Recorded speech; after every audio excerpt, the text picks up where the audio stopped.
Okay, this is Trophy Gold, the Maze of Nuromen. Before we begin, I want to say that it's extremely windy where I live right now, and so you might hear like windy background noise. Hopefully that won't be too distracting. Um, I want to begin by doing introductions, so we'll introduce all of ourselves. When I call on you, please say your name, your pronouns, and anything else you'd like for us to know about you. And yeah, I think I'm going to start. My name is Jason. I am the founder of the Gauntlet, and I'm the publisher of Trophy and its various iterations, or at least Trophy Gold and Trophy Dark. And I'm really excited to play this very classic module. I think it's going to be a lot of fun. Let's go to Gabriel. I am Gabriel. I use he, him. I'm a contributor to the trophy books, and I'm working on my second rooted trophy game, and I'm on Twitter at Trollhands. Awesome. Thank you, Rob. Hi, I'm Rob. I also use he, him. I'm just a trophy enthusiast, I guess. I think this is maybe my fourth or fifth game I've got to play with Jason running. So it's always nice to be back. Awesome. Thank you, Raji. Hey, I'm Raji, he, him pronouns. Yeah, also trophy enthusiast. I haven't really played any OSR adaptations yet, so I'm excited for that. Fantastic. And Ty. Hi, I'm Ty, go by he, him as well. I sort of similar boat of trophy enthusiast, sort of found the trophy dark, trophy gold, and just dived right in. So happy to be here. Awesome, thank you. I'm going to begin by doing a procedure that's called CATS. That's an acronym that stands for concept, aim, tone, and subject matter. I like to run through this at the beginning of every series that I run, just to establish some basic expectations for what we're all going to be doing while we're playing this game. And so the concept of Trophy Gold is a very rules light fantasy adventure game. It's about desperate treasure hunters going into the lost and forgotten places of the world, trying to find treasure and artifacts and things. They each have a drive that motivates them, and this drive is kind of an impossible thing to achieve, but they nevertheless are trying to achieve it, and they need money to do it. And so that's kind of what kind of motivates them. The vibe of the game is a very, I think desperation is like the vibe. Like there's always this tension between staying in the dungeon just a little bit longer so that you can get just a little more treasure, because whenever you go back to town, you have to pay off your debts essentially, and it's best to get as much as you can before you have to go back, right? This particular adventure we're playing is called Maze of Nuromen, and it's an introductory adventure for an OSR game called Blueholme. Now, Blueholme was one of the very first sort of old school revival games, along with Labyrinth Lord and Swords and Wizardry. It was one of the very first ones. And because of that, I think, Maze of Nuromen is very traditional. It's a very, very traditional dungeon. This is so old school D&D. Like it's more old school D&D than old school D&D. Like it's a really, really classic adventure. So the kind of thing you might have, the kids on Stranger Things might have been playing, right? It's that kind of adventure. My hope is that the mechanics of Trophy Gold, in particular the risk roll, will allow us to switch things up narratively and kind of make the fiction something a little bit more, I don't want to say interesting, but like a little more different than just the sort of classic traditional assumptions. We'll see how that goes, but just know that Maze of Nuromen is about as classic as it gets. Continuing with cats, the aim of today, after my spiel, I'm going to turn over character creation to you all. So we'll create characters, and then we'll introduce the characters. And then I will cover just a couple of quick Trophy Gold rules points I like to talk about before we start, and then we'll start playing. We'll wrap up about 5 to 10 minutes early in order to do a debrief session at the end. The tone. The tone of this adventure and indeed of Trophy Gold is fairly like adventure focused. It can be a little dark, but it's generally like about sort of, it's kind of like Mines of Moria level Tolkien darkness. It's kind of like in that range, This particular adventure hits a lot of like sort of classic high fantasy beats that you'll be very familiar with. So like a high fantasy of a shade of darkness, I think is the tone that we're kind of aiming for. Subject matter. There's nothing in the module that stood out to me as like particularly worth pointing out subject matter wise. Does have like, I mean, because it's a classic kind of fantasy thing, it's got a sort of like let's go rob the tombs vibe or whatever. And then there's a little bit of like necromancy and very light body horror, but for the most part, it's pretty like fantasy adventure kind of stuff. We're going to have 3 safety tools on the table today. The first is the open door policy, which means that you can leave for any reason. You don't have to explain yourself. You can just go. The second is the X card. In this context, the X card, whenever something happens in the story or in the gameplay that you find objectionable for some reason, you'll say X card, or you can type it in the chat. I will stop, and then we will figure out what we need to excise from the story, and we'll do that, and then we'll continue playing. I might ask for clarification on what is being X-carded, but I will never ask why is it being X-carded. And the third safety tool is called lines and veils. Lines are things that we are not going to have in the game, just because it's subject matter we prefer not to deal with. And then veils are things that we're okay with being in the game, but we prefer not to role play it. And so I'm going to say my lines and veils. I'm going to wait about 30 seconds to give you all a chance to speak, or alternatively message me in Discord, and then I will make sure it gets conveyed to the group. So my only line is going to be sexual violence. I don't want to have any sexual violence in the game, so we're not going to do that. For veils, I'm going to put violence towards children and torture. I don't care if that's a thing in the story, but I just prefer not to role play that, basically. I will now wait for you all to chime in about lines and veils, and I'll also watch Discord.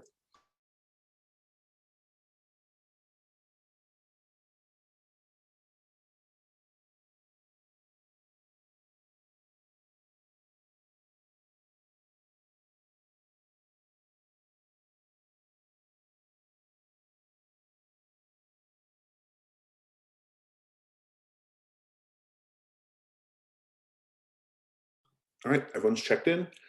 So a couple of rules things about Trophy Gold that I like to talk about before I begin with the new group especially.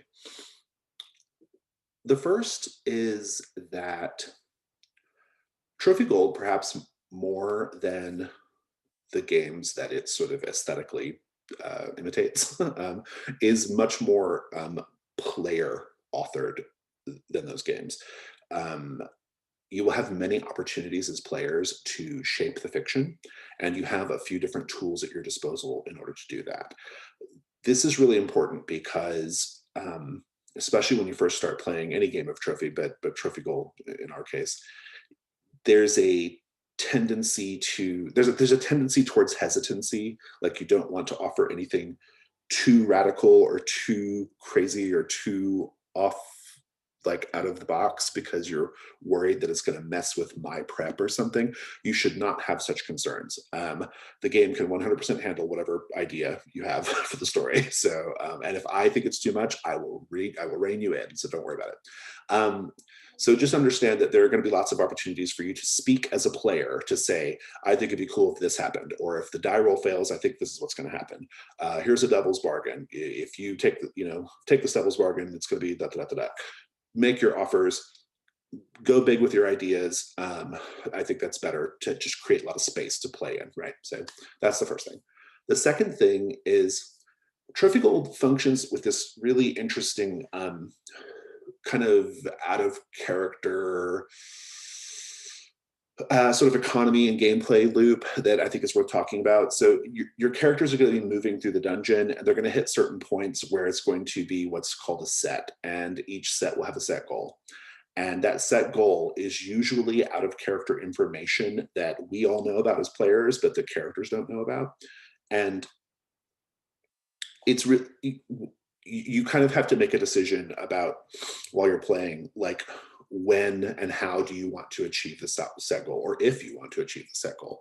You'll have these tokens that are called hunt roll tokens you'll be collecting as we play, and you can spend those tokens to either get treasure, or you can pool them into a group of 3 to automatically achieve the set goal.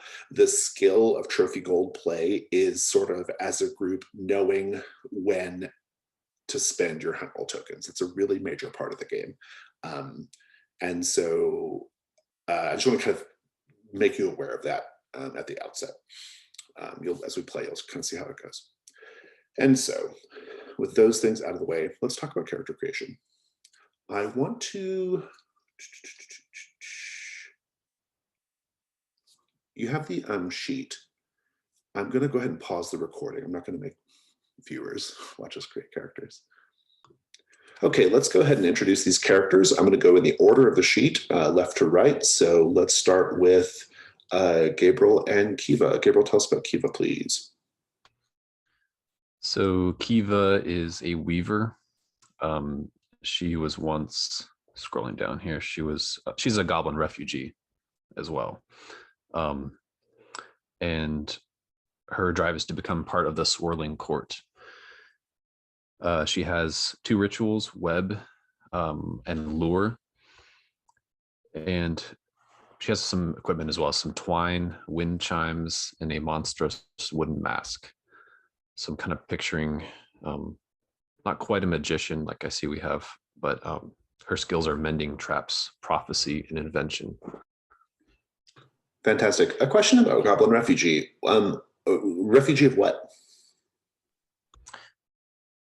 I'm going to say invasion, maybe. So like Settlers. her people were like pushed out basically, or invaded, and so yeah. So she's like kind of, so like, is it, I just want to make sure I understand our world appropriately. Mm-hmm. Would it be uncommon for goblins to be in the setting, or like is your homeland like far away, or what? Curious what the other players think, but I'm thinking far away, kind of like a refugee, a traveler. Okay. Yeah. Mm-hmm. We can figure it out as we play. I just want to kind of know from a baseline, like, should I like, would it be weird if a bunch of goblins show up or something, right? So good. Okay. I don't think I have any other questions yet. Let's go to Raji and Valen or Valen. I was thinking Valen. Yeah, Valen is an enlivened mannequin. Occupation is knight. I chose some character art that kind of looks like different pieces of suits of armor that are constructed into like a mannequin. So I think maybe he was some extra pieces of things brought together or brought to life by magic in some way. His rituals are circle and challenge. So I feel like he's probably going to be a little feisty. We'll see. And his drive is to give his ailing sibling the care they need. So I think maybe at the same time he was created, another one was created, and they're like brother and sister or something like that. Yeah, and he has 2 daggers and a breastplate, and then some fishing net, bottles, and a magnet.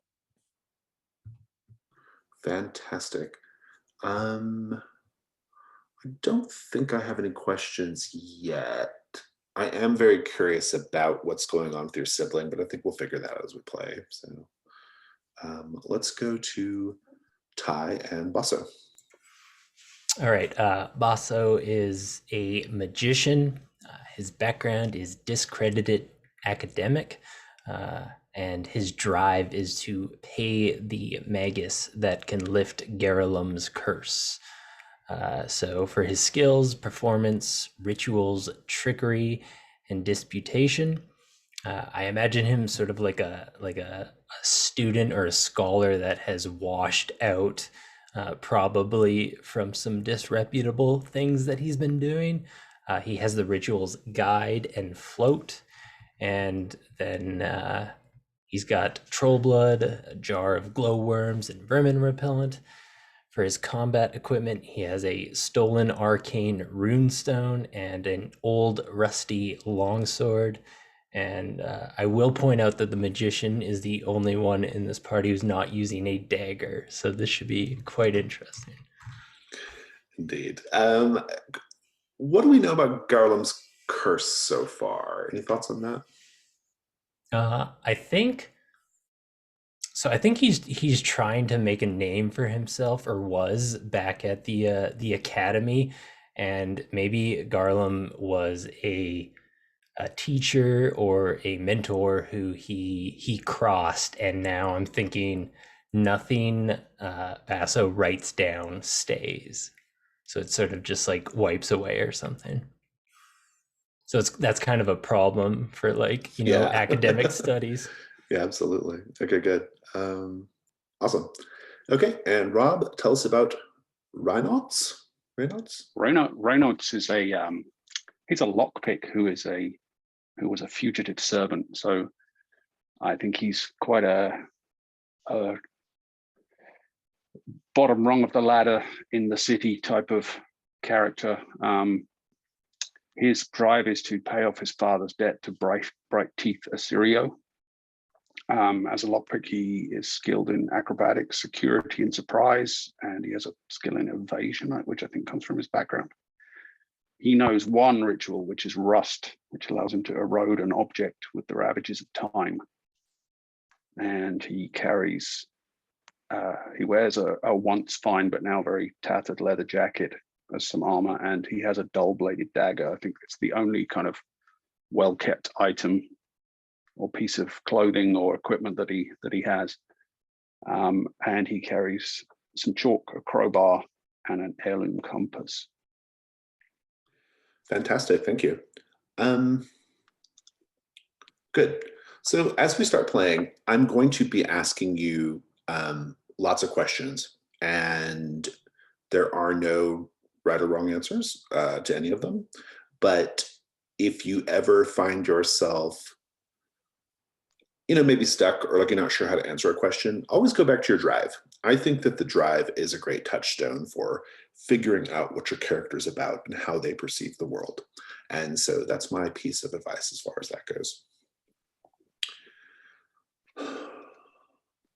And so, the Maze of Nuromen. Nuromen the Black was a powerful and evil necromancer who attracted a number of like-minded followers to his tower set upon a rocky knoll in the wilderness. And there they built a small town known as Law's End, because it lay beyond the reach of all the kings of the realm. Nuromen took advantage of an extensive cavern network beneath the town, expanding it and fitting it out with fine stone and woodworks. This underground lair became the abode of his family and his henchmen, and according to the legends, the site of terrible debaucheries, rituals, and experimentation. Nuromen finally brought destruction upon himself and the people of Law's End by tampering with forces beyond even his power to control. And people living in the nearest settlement, some 50 miles away from Law's End, report having seen a sort of lambent blaze over the region of Law's End, and an expedition was mounted, and it was discovered that Law's End was just wiped out. It's unclear what precisely happened to them, but the place was a rubble. It was a ruin. No trace of Nuromen or his adherents could be unearthed amongst the smoldering wreckage. But from that day forward, people have shunned the vicinity of Law's End, and the wilds slowly reclaimed what was left of the town. And to this day, people use the tale of Law's End as a sort of, as a sort of fable or a morality tale to tell children about, this is what happens if you get involved with evil things, right? But also people talk about about the catacombs, about this quote unquote maze that Nuromen built, and what fabulous treasures might still be there. And of course, given that your chosen professions, your arch profession, if you will, is treasure hunter, you all have banded together to go strike out, go to Law's End, find your way into the maze, into the catacombs, and see what you can find. We will explore your groups, your connections to each other as we play. We'll discover more of your backstory as we play, but that's enough to get us going. And I think you've been on the road for a number of days. And it is a fairly easy journey from Fort Durin to the region where Law's End is. And you get pretty close to the hill that Law's End is supposed to have been situated on, when you come upon an encampment.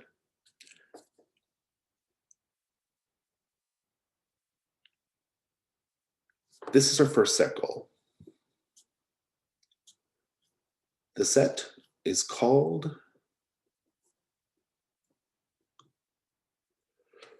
the fae-born camp, and the set goal is to learn the tragic tale of the fae-born prince. I shall type that for you.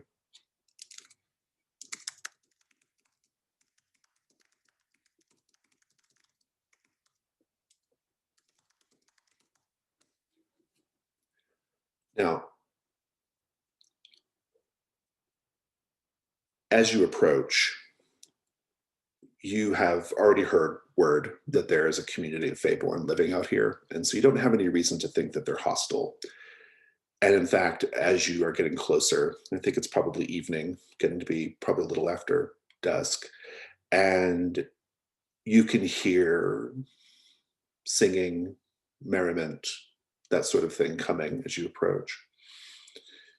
And if you go far enough, someone will call out, challenge you, make sure you're no one hostile or whatever. And if you wish, you can certainly enter the fae-born camp and you'll be welcomed as guests. That's not a concern at all. I will pose the question to you all now. If you wish to start in the fae-born camp, you can. Otherwise, you can go around the fae-born camp and keep going to Law's End. But we'll just pick up with the group kind of like making that decision. Role play.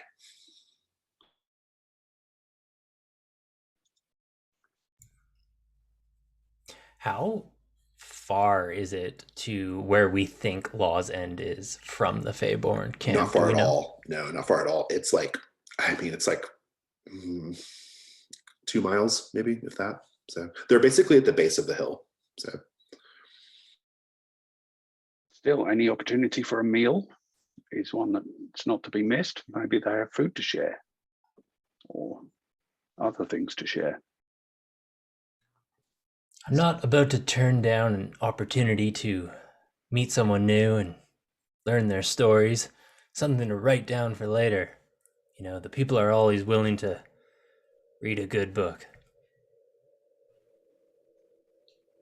Making Mary Some this people maybe. close. Go ahead. Oh, they're making Mary this close to where we're going. This all can't be that bad. This sounds like almost a festive atmosphere. I think we should enjoy it while we can and observe. Why do humans only care about meeting other humans and eating? You guys want to eat every 4 hours. It's weird. You never know when the next opportunity will arise. I've gone for days before. Is that normal? I've had to, but it's not pleasant. To be honest, Exactly. I think if I could remove the need for food, I would. I mean, think of all the more time you could use for study and experimentation if you could just not worry about where your next meal is coming from. But alas, I think we do need to at least investigate this place. Maybe talk to the people. We can get a bead on, uh, where we're going by sort of sniffing the area out, I think. Perhaps they know Fine. something about Nuromen.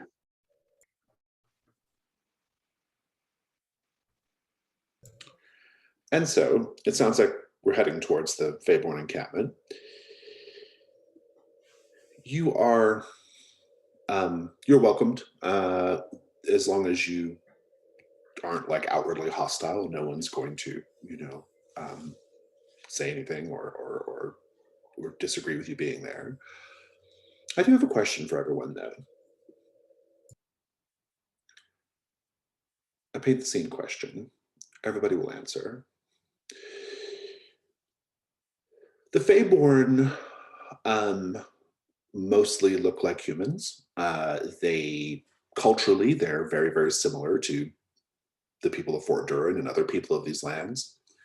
But as you enter the encampment, you do see subtle signs here and there that these people do have a connection to the fae, to the magical realm.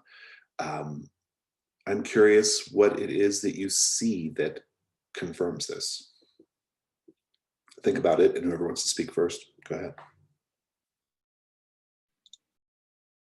I think that I noticed they use no metal implements or have no kind of metal armor. There's no iron in evidence. Their tools are made of wood and twine and leather, natural materials. I think their movements and their gestures are especially graceful, and some of them, their hair almost like moves differently, like it's swaying like it's underwater, or like a little bit slower than humans' hair would. I think they have strange cooking techniques that don't make sense. Like maybe they pull a loaf of bread out of a fish or something like that. I think when you look at them like dead on, you can't really see anything special, but out of the corner of your eye, maybe sometimes maybe they have like natural or like plant type features or like animalistic features, even something that's just like unnerving, but then when you like glance over, it's just like gone. Like in your peripheral vision. It's kind of cool. Thank you all, everyone. That was great. Entering the camp, you will see a few things I'll point out here. There is a campfire sort of central to the encampment, and there are several fae-born sitting around, chatting, singing songs, swapping stories. You have the tents that sort of are along the perimeter of the camp. The tents are very surprisingly colorful and not built for stealth, it doesn't seem like, more built for like pleasure. And so that's one other part of the camp. And then there's an area where they have the horses and other animals tied to posts. And there seems to be, there's a fae-born over there who's kind of getting them settled in for the night, feeding them and things like that. I'm going to go around the table and just ask what you each want to do as far as you walk into the camp, how you want to approach this, or whether you walk into the camp. Maybe you stay on the outside for now. I don't know. But I'm going to start with Valen.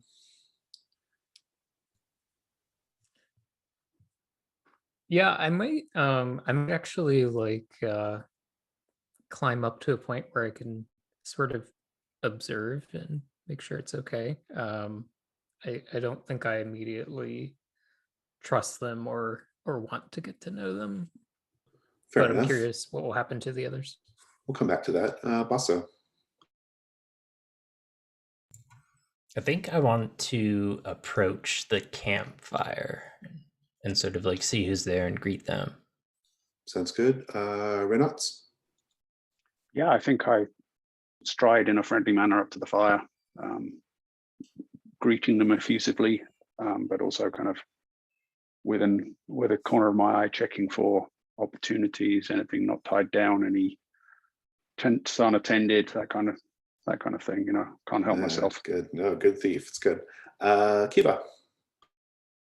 Kiva also goes for the campfire because that's where travelers share their stories. She doesn't want to draw too much attention to herself, but just kind of has her ears out and just listening to kind of see what she can pick up on.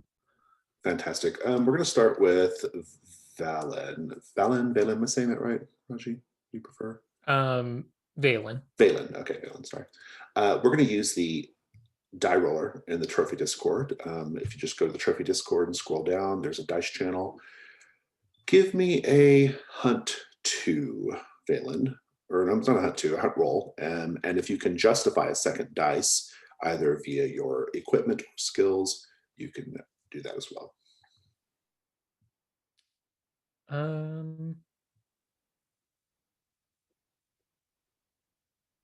Is the hunt roll just for like observing the camp? Mm-hmm. Would you say? Yep. Okay. Maybe. No, you said you were like climbing a tree or getting to high ground. Is that what you said? Yeah, I was going to climb some rocks, okay, which that would make sense for athletics, I guess. If that I'll take that. Yeah, that's great. Yeah, go for it. Okay. Yeah. So hunt 2. 6. Fantastic. Go ahead and take your light die, or your hunt. Sorry, my whole discombobulated tonight. Take your hunt roll token because you got 6 on your light die, and so are you scanning the place like after your companions go in or before? After. Okay.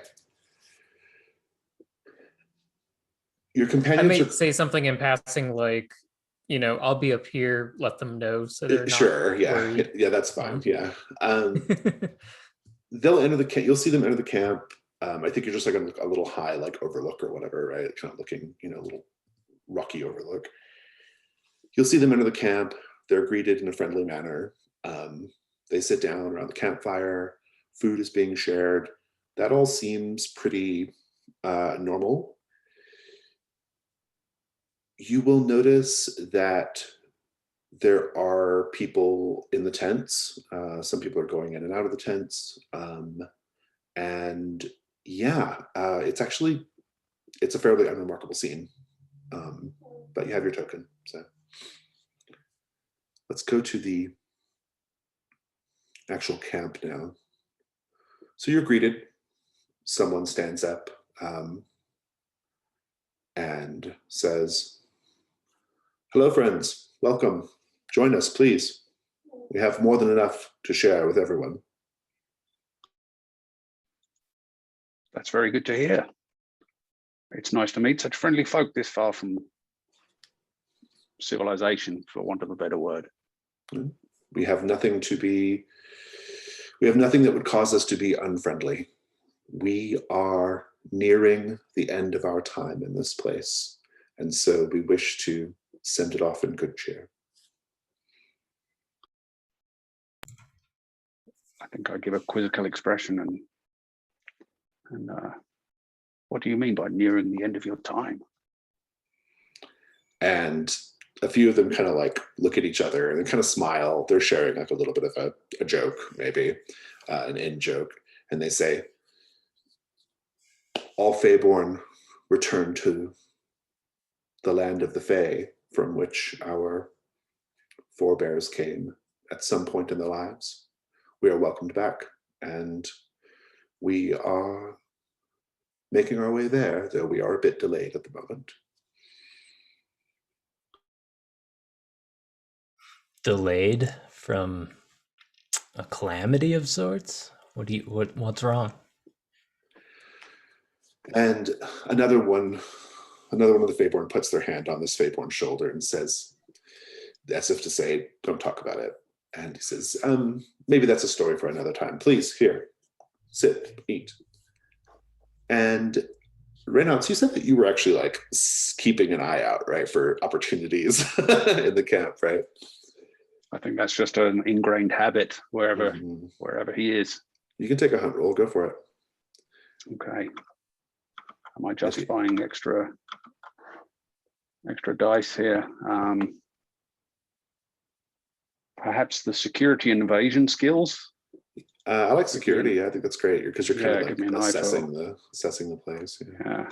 If anything's being guarded or watched carefully, or Mhm. so I do hunt 2. A 4 light. Take your token, but you encounter something terrible. As you're looking around, you're going to notice that in one of the tents, there is a person sitting down. You'll notice sort of through the tent flap, or kind of where it's opened a little bit. They're sitting down and their head is in their hands as if they're grieving over something or they're sad. Let's just keep the scene going a little bit. One of the people at the camp, the one who's originally talking to you, introduces himself as Keldwin. And he asks, so where are you all headed, if you don't mind my asking? He says this to Kiva. I assume we can sort of see the mountains or Oh yeah, from here. You're pretty much at the base of the hill. At the foot. Yeah. Saying, well, we are headed up that way, in search of greater wonders. I'm surprised that you don't seem to be too concerned about any dangers out here. It seems almost festive. We're just stopping here before we head into perhaps greater danger. What can you tell us? What's nearby? Well, it sounds like you're headed up to the ruins of Law's End, like others have done. We are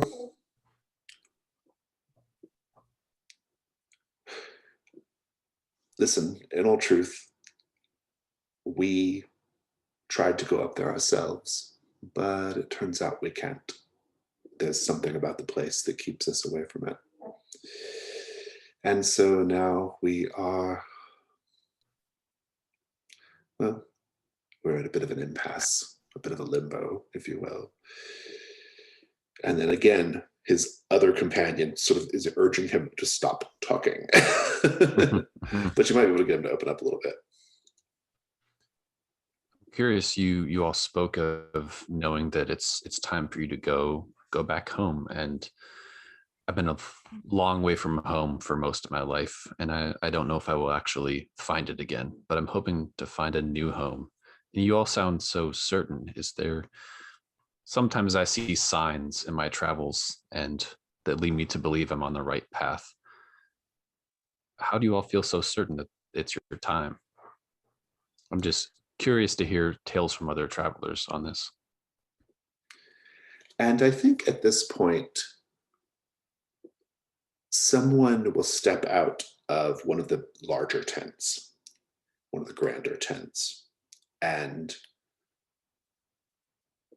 he will call out to Keldwin and the others around the campfire to say, he says, come, please, come, join me. I think I have an idea of what we should do. And Keldwin says, we'll have to pick this up in another moment. And he gets up, and they're getting, and this little group of them around the fire, they go towards that tent. I'm going to check back in with everybody, and then we're going to take a quick break. So, Valen, you've seen all of this at a distance. Everything seems on the up and up. What do you do? I think I'll join everyone at the camp. Now that I've gotten a good lay of the land. So yeah, I'll probably just walk in and sit near the fire. Basso, this group around the fire has gone into this bigger tent. There are other tents, and there's also the gentleman who is handling the horses as well. Do you just continue sitting by the fire, or do you do something else?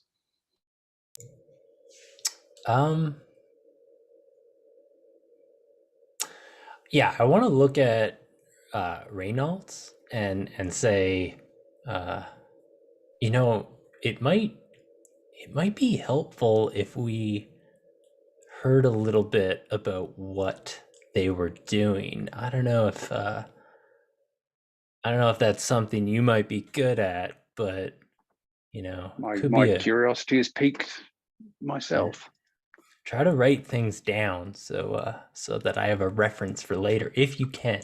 I'll go talk to Well, the. writing is a skill that I never acquired, but I'd be Okay, well, happy to pass on what You have I a good overhear memory, to I'm you. sure.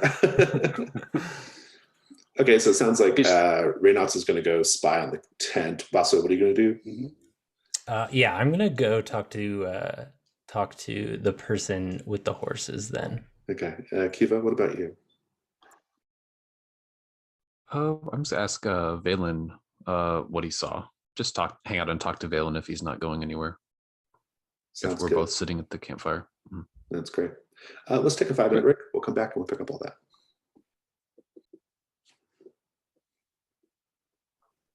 So Reynolds, you said you were going to sneak near the big tent to try to overhear what's being said. Yeah, is this the same tent where I saw the person No. with their head in their hands? That's a different. Okay.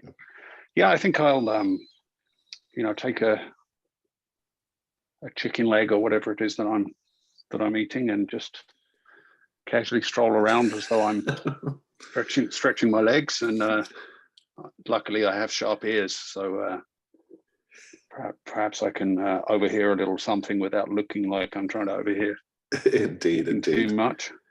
Go ahead and do a hunt roll. Yeah. Okay. You can take it with 2 dice. I think your skills apply. Right. Sounds good. Oh,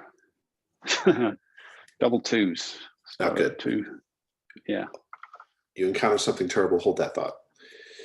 Basso, you said you were going to talk to the horse handler. Yep. When you approach the horse handler, how can you tell that they're not fae-born? I think that someone not fae-born here, the way they move gracefully, I think maybe this person just has, like a sort of like really stand outish, rigid way of moving. Indeed. So this person who's sort of like, feeding the horses and stuff and doing all that, he sees you and he says, hello, friend. Hey, and then I say hey, and then I do that thing where you like walk like maybe like a silver coin across my fingers and then just like slide it away. So I guess you can't be going with them when they leave.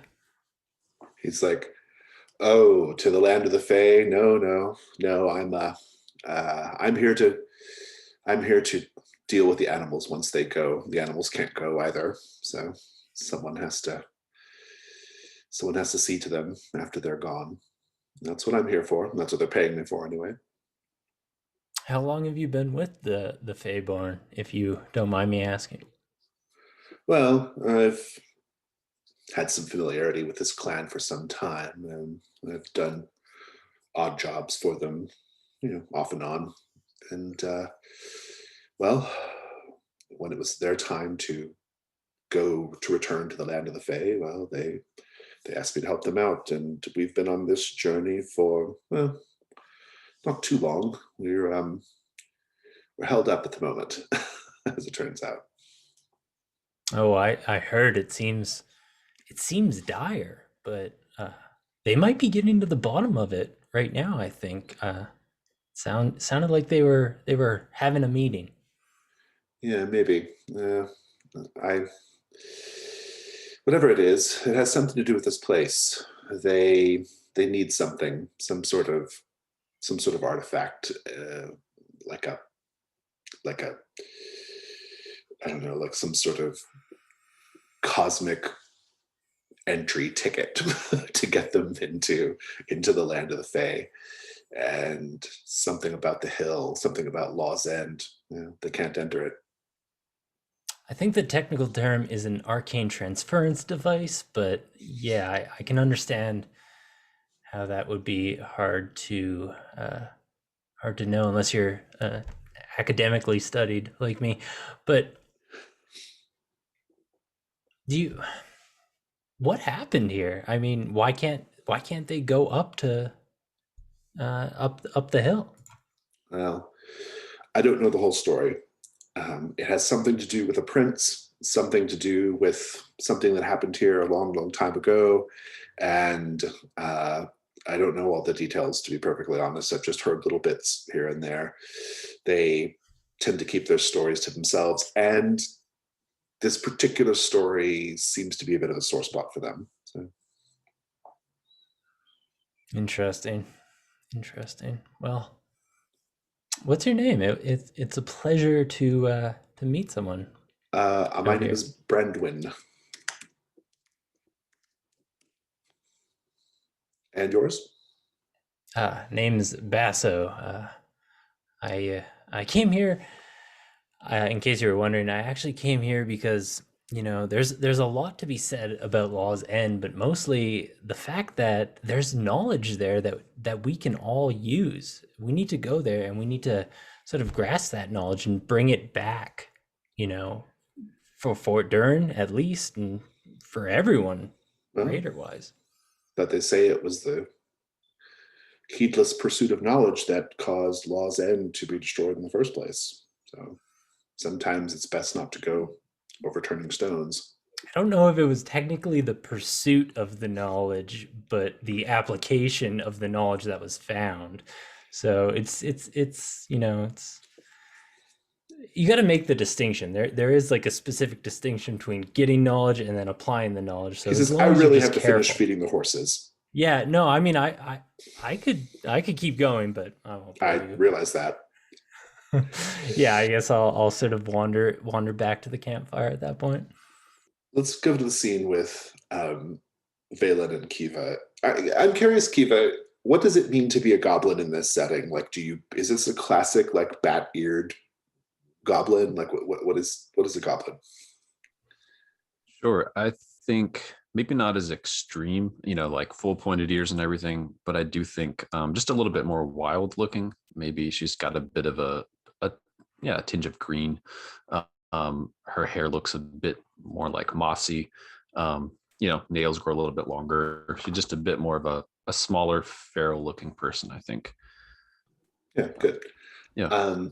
Okay, so we can have that scene with you and Valen. I might interrupt it at some point. So like I said earlier, when I called you a human, I didn't mean to. I realize you're not a human, but I'm not trying to say that you're all the same to me, but I literally can't see the differences as well as you might. I understand. And, I know that you're not like most of the others, and I'm very familiar with that feeling. I admire how you managed to stay so still and observant at times. I'm wondering, I mean, I'm used to just passing as another human, and most of the time it's not a problem, but I've had to do some bad things when I've got unwanted attention, and we might be going into a dangerous place here. How have you managed to come this far on your own? Do you ever run into trouble? How do you deal with humans? Can really sometimes I just don't understand. Some of us on the fringes, I suppose. There's a reason I did not enter camp right away, and especially because I am enlivened through magic. There are those that will try to rob me of that. So I guess to answer your question, I've been careful, but I also have a few tricks, and maybe you'll see them. I think at this point, I'm sure a fae-born, it's kind of, I'd say a fae-born man or woman or male or female, but the fae-born I don't think have like a really particular the fae-born don't have a particular dedication to gender, I don't think. And so we're just going to say a fae-born approaches you. And they say,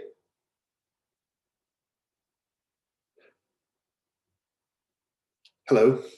And they sit down in between the two of you. I couldn't help but overhear a little bit of your conversation. And, well, it's funny that you should be drawn to this place because, well, the magic that is used to create mannequins, the first mannequins, that was fae magic. And your people, speaking to you, Kiva, your people and our people are all sort of fundamentally connected to the same realm. I just believe that your people don't, well, they say that your people don't know the way back anymore. I don't know how true that is. I suppose it could just be that your people have chosen not to go back. But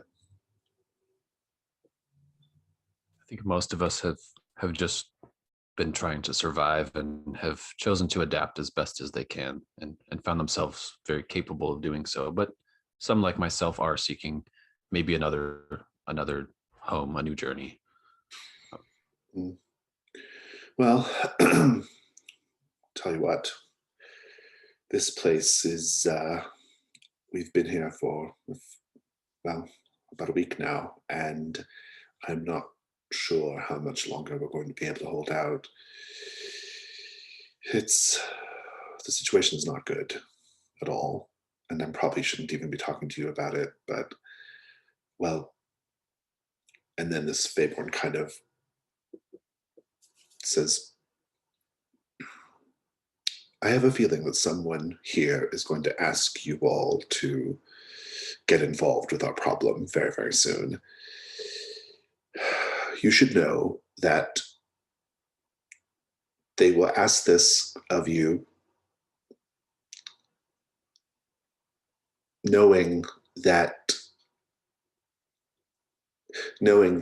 you may not be able to do it and that it may very well lead to your demise. But, there's something to be said for adventure and stories to tell, right? Just don't think you have to do it, is all I'm saying. It's not your burden, it's ours. I feel no pressure. And at this point, I'm going to cut back over to Reynolds. Reynolds, all you hear is, if Nuromen's horrors don't destroy them, then the prince's royal guard almost certainly will. I'm sure they're perfectly capable, but I know we don't have many options, but it seems unreasonable to make the request of these people who we barely know. I mean, moments here. I mean, we don't know them.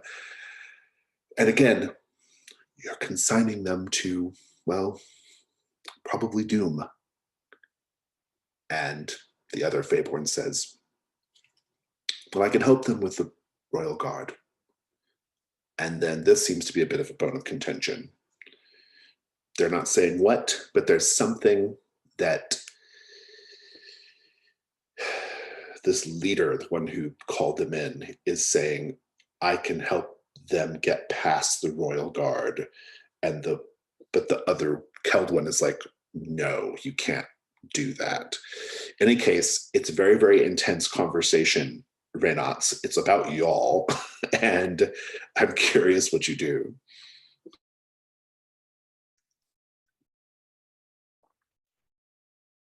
I think I'll perhaps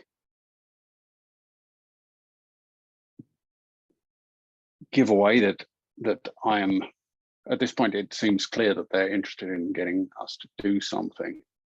So in the interest of directness, I think I'll attempt to come straight to the point and stroll up to them. You just walk into the tent? Yeah.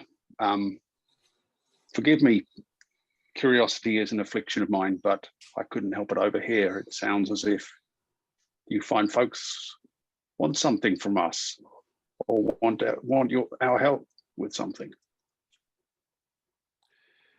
Keldwin says, I won't be part of this. And he walks out of the tent. The other fae-born, and there's a few other in there, but the one that called them all in, he says, my name is Calibran. I am the leader of this clan. And as you may have heard already, we are returning to the land of the Fae. Our time in this place is over. Am I coming through okay? I'm hearing like a weirdness on my end. Is it fine? Okay. He says, but we can't return to that land because we need the crown of the fae-born prince who used to rule the lands we come from. That crown has been lost for a number of years. We know now that in the time of Nuromen, the prince went to treat with Nuromen and never returned. We believe the prince and his royal guard may still be there, dead or alive, we don't know. But the crown almost certainly is. And we believe we cannot enter the Fae realm unless we have that crown. Unfortunately, because of the nature of this place, because of the nature of the blight on Law's End, we cannot go look for it ourselves. Do I understand correctly that you are on your way to Law's End? You do. And not only that, but I don't want to speak for all of us, but myself, I'm an expert in the acquisition of lost and misplaced items. However, I must ask, if a crown were to fall into my possession, you understand I have debts. And a crown is something that's worth a deal of gold, I should imagine. So we're beginning the my interest in negotiation returning then. it to you? A good question, a fine question. The better question to ask is this. If you were to go to Law's End, and if you were to find Nuromen's secret catacombs, and if you were to explore them, do you believe you would be able to defend yourselves from the fae-born prince's royal guard? Because if they are alive, they must stay there. They cannot leave their prince, whether he is alive or dead, and they will defend the place. They will defend him. They won't care what you're there for. They won't care that you know us. They won't even know who we are. Do you feel confident that you could face them? Escaping from royal guards is something I may have a little experience with, but is there anything I should know that could help me? I can give you the ability to pass them freely, to ensure that they will not disturb you. That will almost certainly help you in your expedition. And perhaps easing your expedition is payment enough. Sounds most useful. And I assume that any other valuables we may find on the course of our expedition would be ours to do with as we please. We care only for the crown. I'll take this to my companions and see what they have to say. And so you can relay that to the group. You don't need to restate it, I guess. We could just pick up on you having relayed that information.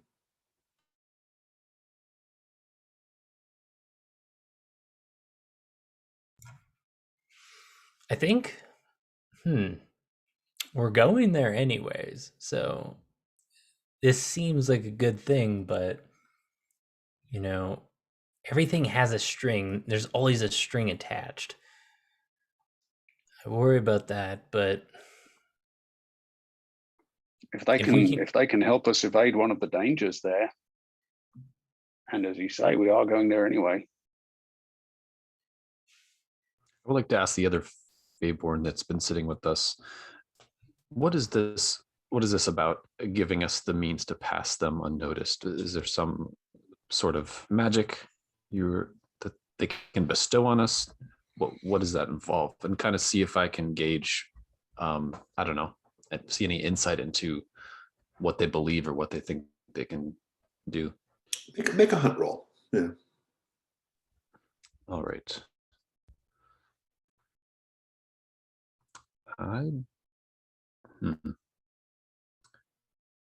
Like the closest thing I might have would be invention or prophecy. I was hoping to get towards prophecy a little bit to see what they believe, but I don't know if I'm there yet. I like it as a sort of starting point. So go ahead and make a hunt roll. We'll role play it out, see how it goes. Okay.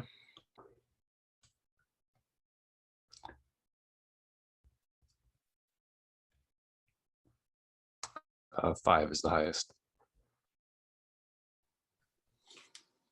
Take your token.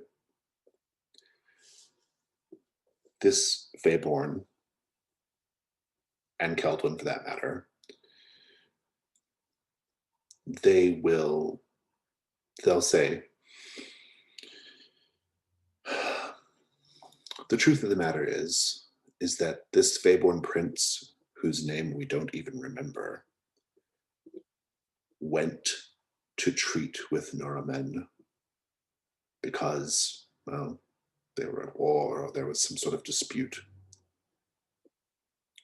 We believe that the prince was captured by Nuromen,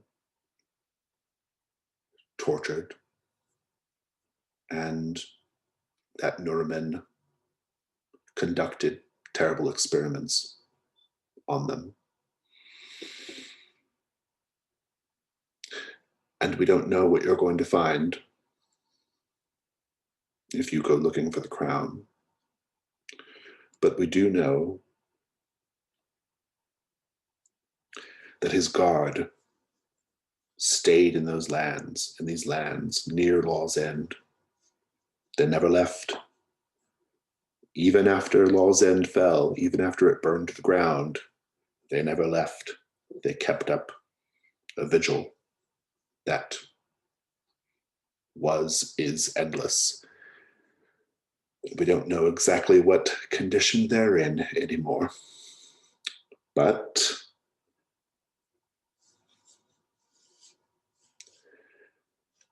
Calibron's theory is that if you take his medallion, that is his symbol of office, that they have to respect it. It's a theory.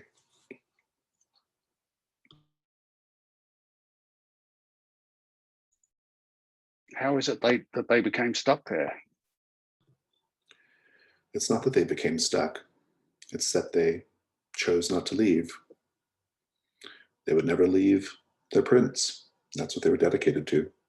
That was their vow. And why is the prince not leaving? That is a fine question.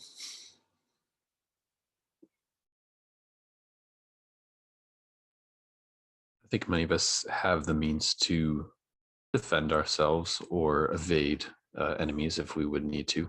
I don't think we would be trying this if all we had was a theory. Speaking for myself, I'm confident I can keep myself away from danger. Keldwin says, if you're going there anyway, it would certainly be a great help to us. We don't have much longer. But you just should know that it is a dangerous endeavor in any case.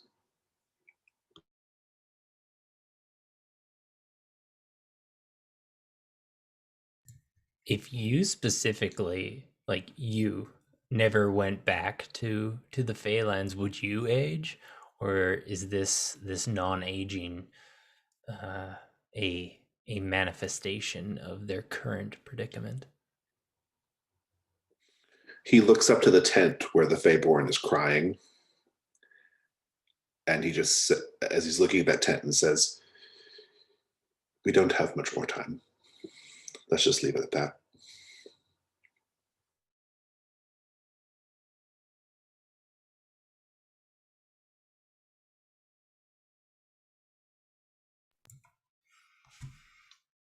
Well, I'm willing to do this.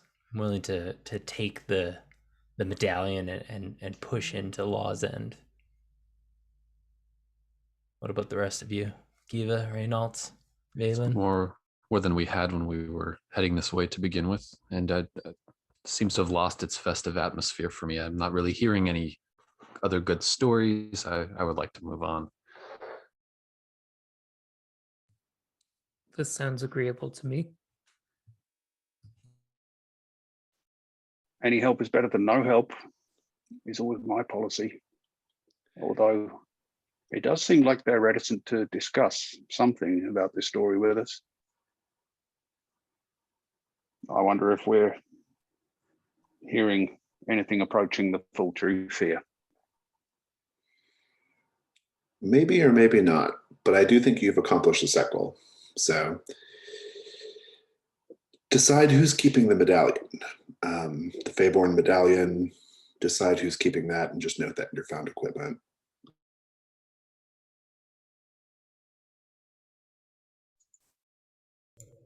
This is a piece of magical technology. I should probably hold on to it. I think it'd be safest with me. So long as you don't stray too far from me, I wouldn't want to move outside of whatever area of protection it affords us. You're volunteering to see how it goes. Please be the one to test it out. Indeed. They will actually apologize for their despair. I think that they are generally trying to do their best to keep up their spirits. And some of them definitely feel better that there's at least something like a solution to their problem that is presented itself. You can tell that Keldwin and some others are kind of uncomfortable with putting this on you. Maybe they're uncomfortable with you taking the medallion because it's an important relic to them. The leader, Calibran, feels reasonably confident that you'll be able to do this. And yeah, and they wish you good tidings. You're welcome to stay the night, or you can head up to the village. It's not that far from here. So, and it's still fairly early. It's not quite totally dark yet. It's still like late dusk. What do you do? One question I was wondering though is how did they treat Valen, right? Because Valen is mostly metal, as we established, and they seem to have an aversion to metal. So are they like avoiding him, No, I think that they like that one. They respond to the fact that they believe that the magic that animates Valen and other folks like Valen is fae in nature, and so that's enough for them to. They don't judge.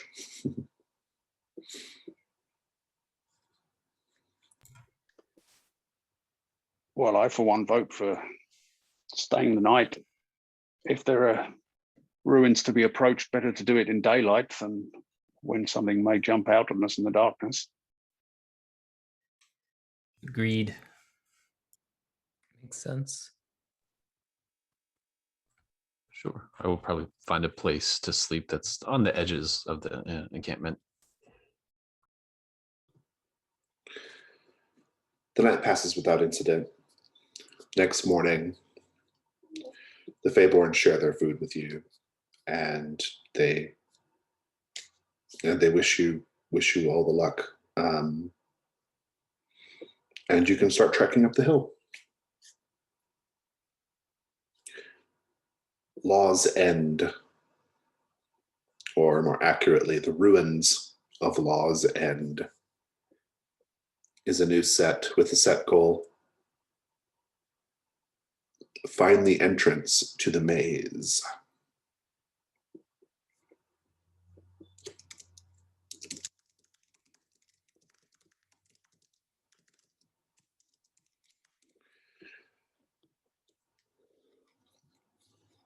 On the flat summit of the hill stands the broken remains of Nuromen's great tower, and around this, a number of crumbled and collapsed buildings, and around those, quite a lot of trees and plant growth that has sort of started to reclaim the place. You'll see a few things at the outset. The tower in a ruin, but clearly a tower. There are still a few standing huts, places where people used to live. And there's also a chapel nearby as well. The chapel is quite overgrown, but it does seem like you could get into it if you really needed to. I do want to ask a paint the scene question though, which is this. Even now, after so many years, and we're talking probably centuries, right? After so many years of this place being destroyed, abandoned, overgrown, you can still see evidence that Nuromen and his people were engaged in all sorts of wickedness and depravity. I'm curious what you see or otherwise perceive that hints at this. I think maybe as we're approaching, we see like a small game animal is dead, and there's like a group of rats sort of like eating away at it, and then like we look closer, and one of the rats is just like purely skeleton, and then like they like skitter off into the vegetation. Nice.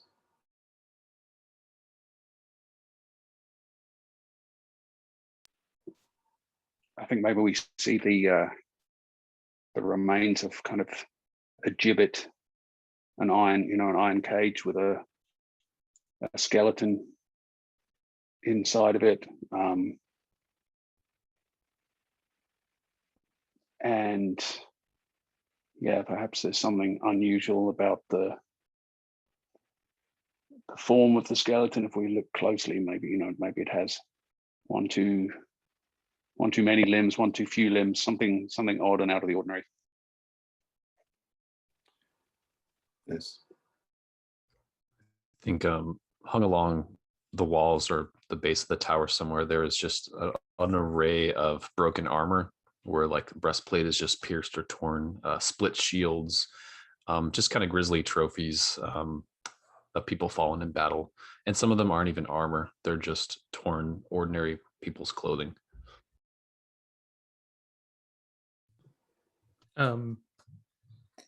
Maybe some type of natural, like psychedelic plant or something that has like grown out of control. That maybe they grew for like festivals and stuff like that, but since not being around, it's just growing everywhere now. Growing wild.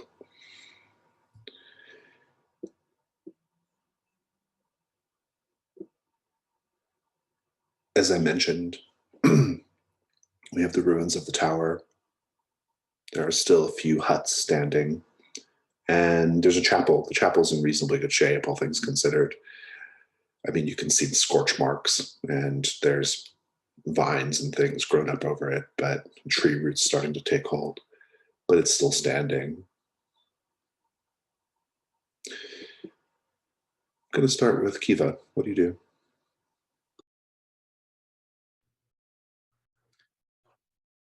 think I want to see if there is a path up into that tower so I can get a vantage point. Yeah. So you're just assessing the tower from the outside? Is that kind of what you're doing?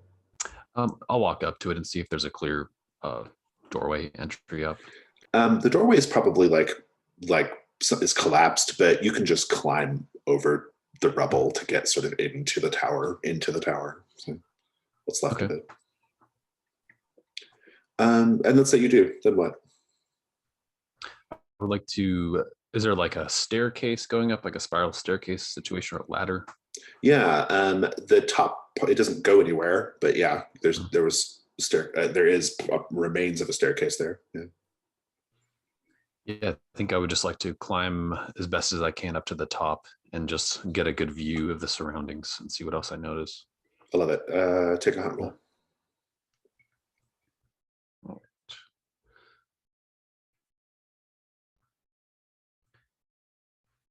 right. Maybe okay, this might be a stretch. If there's anything I need to kind of jerry rig or cobble together to get all the way to the top, maybe I can use mending. Oh, I like that. Like maybe you have to like fix like a wooden like walkway or something to like get to get. Yeah, I like that. That's pretty good. So especially with my height, maybe. Yeah, I think that's great. Yeah, take 2. Cool.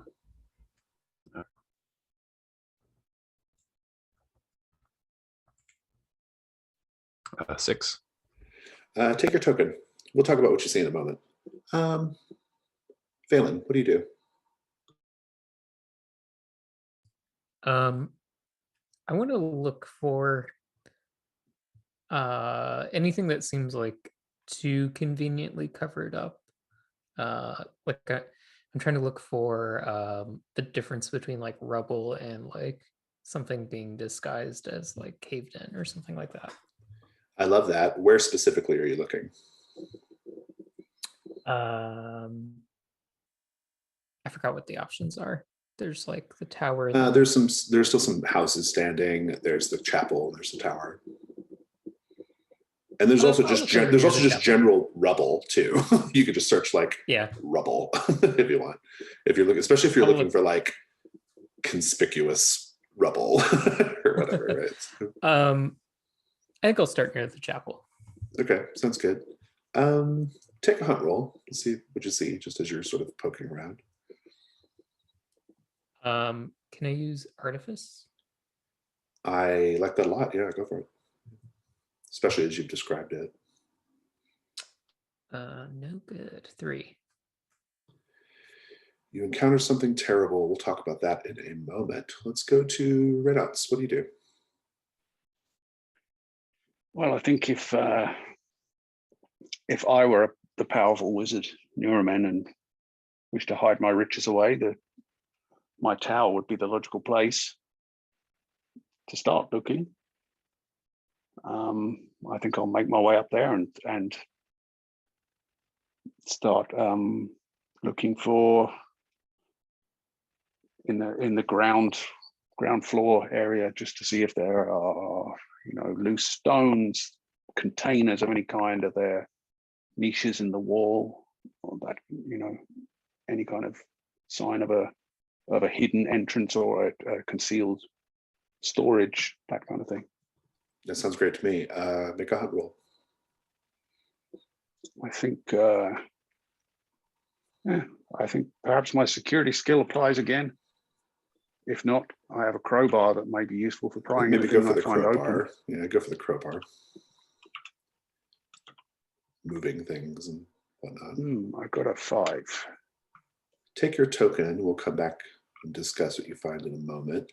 Basso, what do you do? I think I'm gonna go and check out the chapel. You said it was like locked up or shut in. So it's sort of it's standing, which is its key feature, and it's very overgrown. There's lots of vines and plants and tree roots kind of like growing up and around it, and but it has a door entrance that's there, and Yeah, and it's a fairly well, I don't want to say too much about the ornamentation because it is quite overgrown, but structurally at least it's a fairly common sort of like, it's probably, you can imagine it probably has just like a sort of central meeting room and altar space, that kind of thing. But just without going in, you can probably guess that. But it's a simple like sort of one floor, one story building with an arched ceiling or an arched roof. And it sounded like Valen is over there like checking the perimeter of it as well. What do you do? Yeah, I think I want to just go up to the door and sort of investigate it and make sure that there is like, you know, it hasn't been disturbed recently, because it should be pretty obvious if there's like if they've cleared vegetation or something. Yeah, I think that's great. Make a hunt roll. I think trickery would apply. Like, I'm specifically looking for signs that people might be Yeah, here, but trying to hide that that's out. great. Yeah, go for it.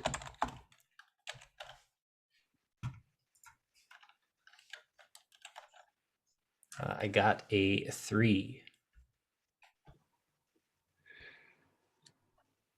You encounter something terrible. I'll tell you what you encounter. You can judge the terribleness of it for yourself. You will see that there are boot prints in the dust, in the dirt, going into the chapel. They are way too recent to, I mean, like they would have had to have been within like maybe a day, but that might even be a stretch. So there's someone either here or we're very recently here.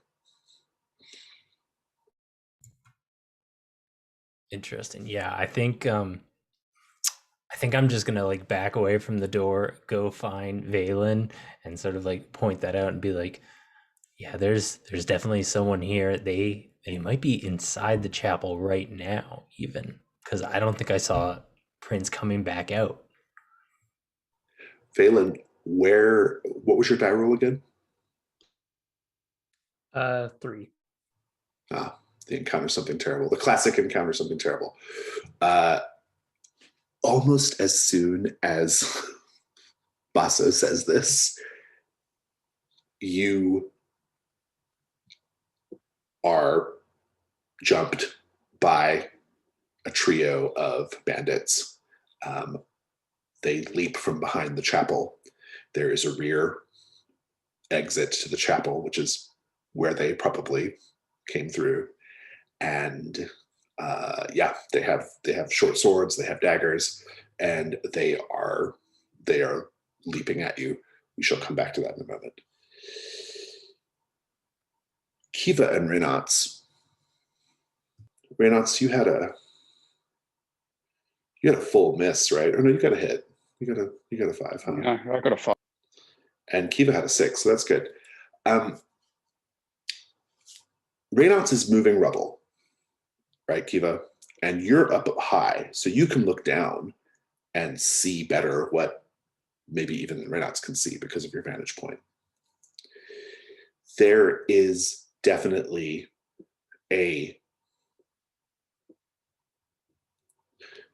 beneath the rubble. Well, let me take a look at the module. Give me one moment. I'll make sure I describe this correctly.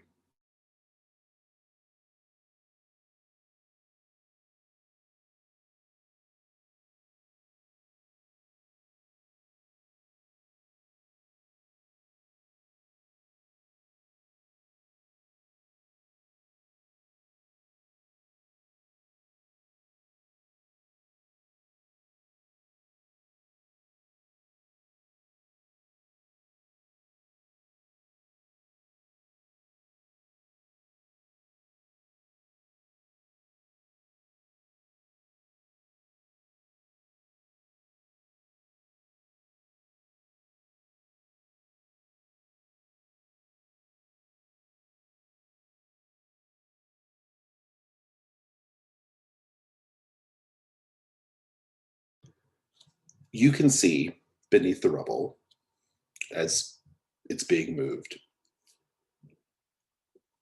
you can see that there is like a large wooden hatch that is underfoot. A big wooden hatch, really big, like probably, I mean, lifting it might be like quite a bit of trouble. It's probably like a good, like I'd say like 10 feet wide, right? And I think Reynolds doesn't realize what it is because from Reynolds' point of view, it's just like wooden floor beneath the rubble, but you can see the outline of it, Kiva. It's a hatch built to the stone, just a really, really big one. And what do you do, Kiva, once you're aware of that? Is this like sorry, is this the outside or the inside of the tower? This is the inside of the tower, Inside, like the bottom floor. Mm-hmm. And it's made out of stone, or is it like a wooden? The hatch is wooden. Trapdoor. Yeah. Okay. I would just shout down to Reynolds, just like, you, well done. You're uncovering an entrance of some kind. You might need to come up here to get the full vantage point, but I think that might be an entrance. Just relay what I see from where I am. Start climbing down. I have an idea of how we might pry this thing open, actually. I think as you're saying that, maybe you're saying that as you come down, that's all kind of going on. Reynolds, you lift, because I owe you something terrible, you lift a piece of rubble. And as you lift the rubble, there's something sticky underneath it. Like imagine a piece of gum and you pulse, it's stuck to something and you just see the strands, like kind of pulling away. Except this is gray and quivering of its own accord. And it shapes itself into just a sort of like ooze, like an undulating ooze like shape. And you've just uncovered this thing. What do you do, Reynolds? I think I just react with horror, and try and throw the piece of rubble with this thing hopefully still somewhat attached to it, or as far away from me as I can. Yeah, you can do that. The ooze is sort of like on the wooden hatch at this point, and you're gonna have to deal with it to get past, to get through the hatch. You're gonna have to deal with this thing. Meanwhile, back at the rear of the chapel, 3 bandits leap out. They all say something like, "Oh, come here to grab the treasure first, eh? Well, we'll see about that." And they're just attacking you, like just straight up. It's combat. Valen, Basso, are you ready? Yeah. Describe how you are vulnerable and roll your weak point. Go ahead and start, Valen. I think I'm vulnerable just from the sheer surprise. Like maybe they're able to get me from behind. Yeah, I think that's fair. And Basso, how are you vulnerable? Basso has this like old rusty longsword, and the second the bandits like come out and rush in, he's gonna like grab it by the hilt and try to pull it out, but it like gets caught. It's very clear that like he doesn't know what he's doing with a longsword, but he's trying to be like this heroic guy. So yeah, maybe he's just like slow on the draw, literally. I love it. Roll your weak point. What was your weak point, Valen? 6. 6 and 4. Basso's is 4. All right, so let's do a combat 2. Valen, give us the first roll. Combat 2. We're looking for 9 is the endurance. I got a 5. Oh, that's a combat 2. You roll 2. You I'm roll sorry. 2 dice. Yeah. Another 5, so 10. Okay. So okay. So those are your 2 dice. Oh, 5 sorry. and 5. It's okay. No, just, you could just type in combat 2 and it'll roll them. Yeah. But yeah, that'll do it. You defeat them. That's 10. So they get the jump on you, but you're both more capable than it would seem. Start describing the combat, Valen. There are 3 of them. Take a couple out if you wish. Sure. Yeah, I think one like jumps on top of me. I kind of imagine I'm pretty tall. and gets their arms around me. And my weapon are these two kind of dagger-like things coming out of my arms. And I think I'm just able to like push one through the bottom of his jaw and take care of that one. And then I think I just rush at another one with the one that jumped on me still on my shoulders and just start stabbing at him. Nice. Basso, finish up the fight. Yeah, I think so. I think one of them comes at Basso, and he like I just can't get the sword out. So like he comes at me, like tries to hit me with like the club or whatever, and I just like jump back out of the way, just like slowly retreating, give up on trying to like get the sword, and then we get into like a scrap, like a grapple, and eventually I just like manage to like kick him towards Valen as like this opportune moment, and maybe like Valen finishes him off, and I just sort of like give like a thumbs up, sword not even drawn. Nice. Very good. Very good. Kiva and Reynolds, you'll hear the commotion. What do you do? Does it seem like I can climb down and get around this ooze, or is it an immediate threat to me? The ooze is not an immediate threat. It's just inconveniently placed right by the hatch, basically. Yeah. I'll probably look to Reynolds first to see what he does. I think my attention is torn between this ooze that has disconcerted me and the sudden sound from outside. And I want to get away from the ooze anyway, so I'm going to dash to the door and see if I can see if it's safe to back away outside. Yeah, I mean, you have to scramble over the ruins a little bit to get back out of the tower, but yeah, you'll kind of just see out of the kind of off in the kind of catty corner to the tower where the chapel is. You'll see Valen and Basso, Valen mostly pulling his blades out of a dead bandit, a dead guy. What do you do?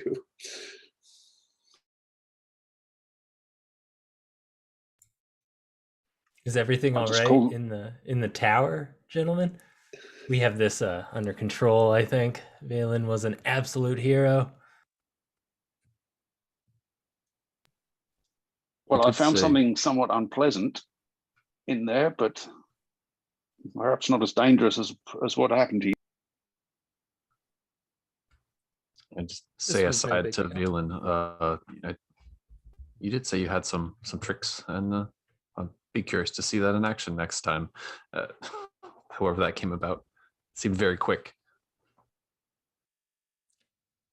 Yes, when there's a more worthy threat, you'll see. Indeed. You get to roll some gold dice. Basso, why don't you roll? Give me a gold 9. Hey, they got something of value. I think you'll be able to. I think probably the thing that's valuable is one of they are mostly poorly outfitted, very very low quality gear, boots with holes in the sole. They were obviously not much of a challenge, but one of them, their leather armor is in decently good shape. You could probably use it if you needed to, or you could take it back to town and sell it for gold.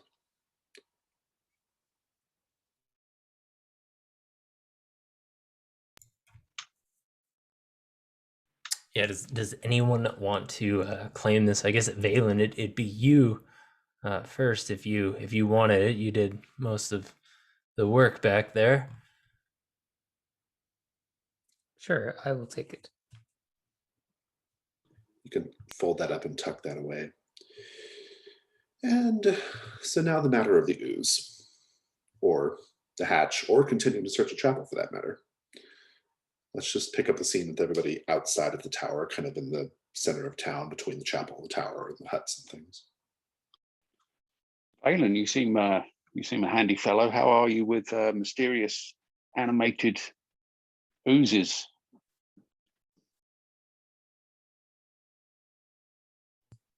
Sorry, did you say my name? It cut out for me a little bit. Okay.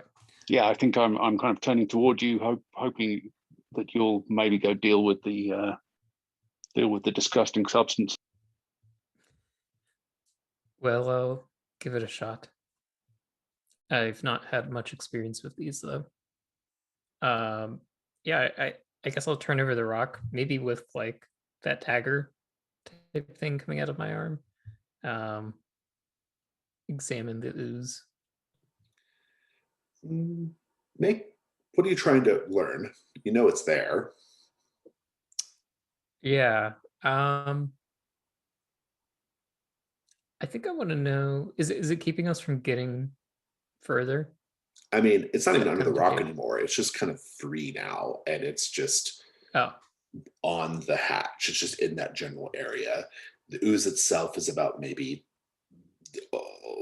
it changes shape and sort of undulating and quivering, but it's probably about like a good, 3 or 4 feet in diameter, roughly. And it sort of has little what do you call it? The little like appendages. There's a really like specific, Pseudopod. yeah, it's got this really specific word, like little like kind of little pseudopods coming off it, like kind of wriggling about, but it's just there in the way, basically. Like you can't get to the hatch without okay. dealing with it, essentially. That changes my approach then. Yeah, I'll march up to it and I will say move aside or prepare. And I want to use my challenge ritual. So the thing has no intelligence whatsoever. It's an organism. And I'm going to say that I'm not even giving you the roll. It just launches itself at you. It just launches a pseudopod, like flies straight at you. Awesome. And you are now combating it. So we're gonna take a 5-minute break. We'll come back. We'll combat the ooze. Hooray. So on the break, Gabriel had a great idea, which I think is worth pursuing, which is to use the lure ritual to lure the ooze away. That sounds like a good plan. I do like the idea, though, of the ooze, or of Valen like challenging the ooze, and then the ooze like just responding by trying to attack, leaping at you or slinging a pseudopod at you. You back off, and then Kiva will do the lure if that's a good plan. I like that if everyone's into it. Basu, did you say you're going in the cathedral at this time? I can't remember. I would, yeah, I would check. Okay, all right. So we'll have 2 scenes going: the ooze scene and then you in the cathedral. But let's start with the ooze. So Kiva, once Valen gets some space from the ooze and you realize that this thing cannot be reasoned with, what do you do? I just tell Valen, hold on, some things can be drawn away if you can show them something more interesting than you. And I think Kiva's going to go towards where all those plants we described earlier, like those psychedelic plants. Maybe there's some really bright colored flowers, almost like passion flower, whatever those vines are that have this just bright like yellow and purple blossoms. And being a weaver, part of the ritual for lure is to weave elements together into a sigil. And she's going to weave that into a mesmerizing pattern to try to distract and draw it towards that point away from the group. Yeah, that's good. I like that.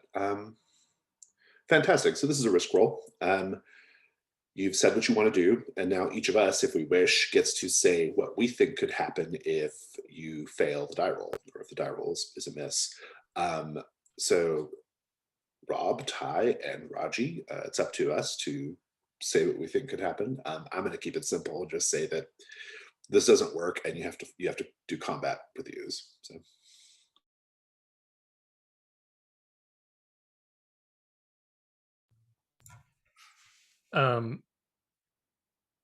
Maybe it eats what you weave. And it doesn't work, but it like consumes it. Maybe it eats those flowers all the time. Yeah, or maybe the something about the psychedelic flower empowers it or does something to it. That could be weird. Yeah. That could be a fun devil's bargain too.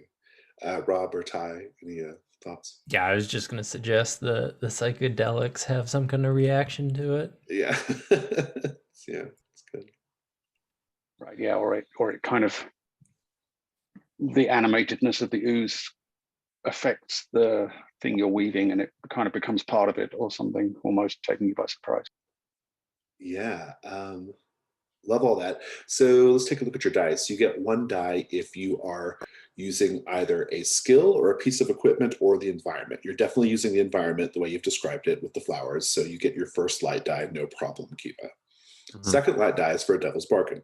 A devil's bargain, just to remind everyone, is something that will happen in the fiction whether you succeed or not. This is a thing that will happen. If you accept one of the bargains, then you get a second light die for your die roll. So who has a devil's bargain in this instance? And they can certainly be variations of what we said before about failure. So Maybe it lures more of these things out. oh, no matter what, so it's lured away, but there are other oozes like that are Yeah. kind of like, yeah, a whole colony or something. That could be good. Yeah. Maybe it is going to sort of, it's a single cell org, like it's not like intelligent, but maybe it's going to like something in its programming is going to assume that Kiva is like a provider of like food from now on for it. Pet ooze. Have to keep feeding it. Yeah. Yeah. I'm going to say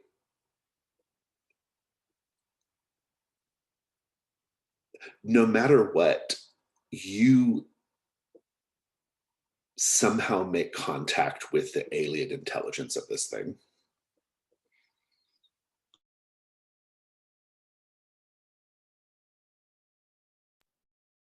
Rob, do you have an offer? It's okay if not. Yeah, I was going to kind of come up with something very similar to what Ty said. So it sounds like you've got like 3 offers here on the table. One is it just turns out there are more oozes no matter what. The other is it becomes like a pet sort of thing where you have to feed it regularly. Maybe it even like is not hostile and just hangs around. And the other is you somehow tap into the alien intelligence of the gray ooze. I definitely want the alien intelligence one. I was in my mind thinking of, the psychedelic plant things where, Yeah. I tap into something else weird. Oh, so yeah, I'm yeah. all for that. Yep. Yeah, absolutely. And then take a dark die for your ritual. So that's 2 light, 1 dark, risk 2, 1. Go for it.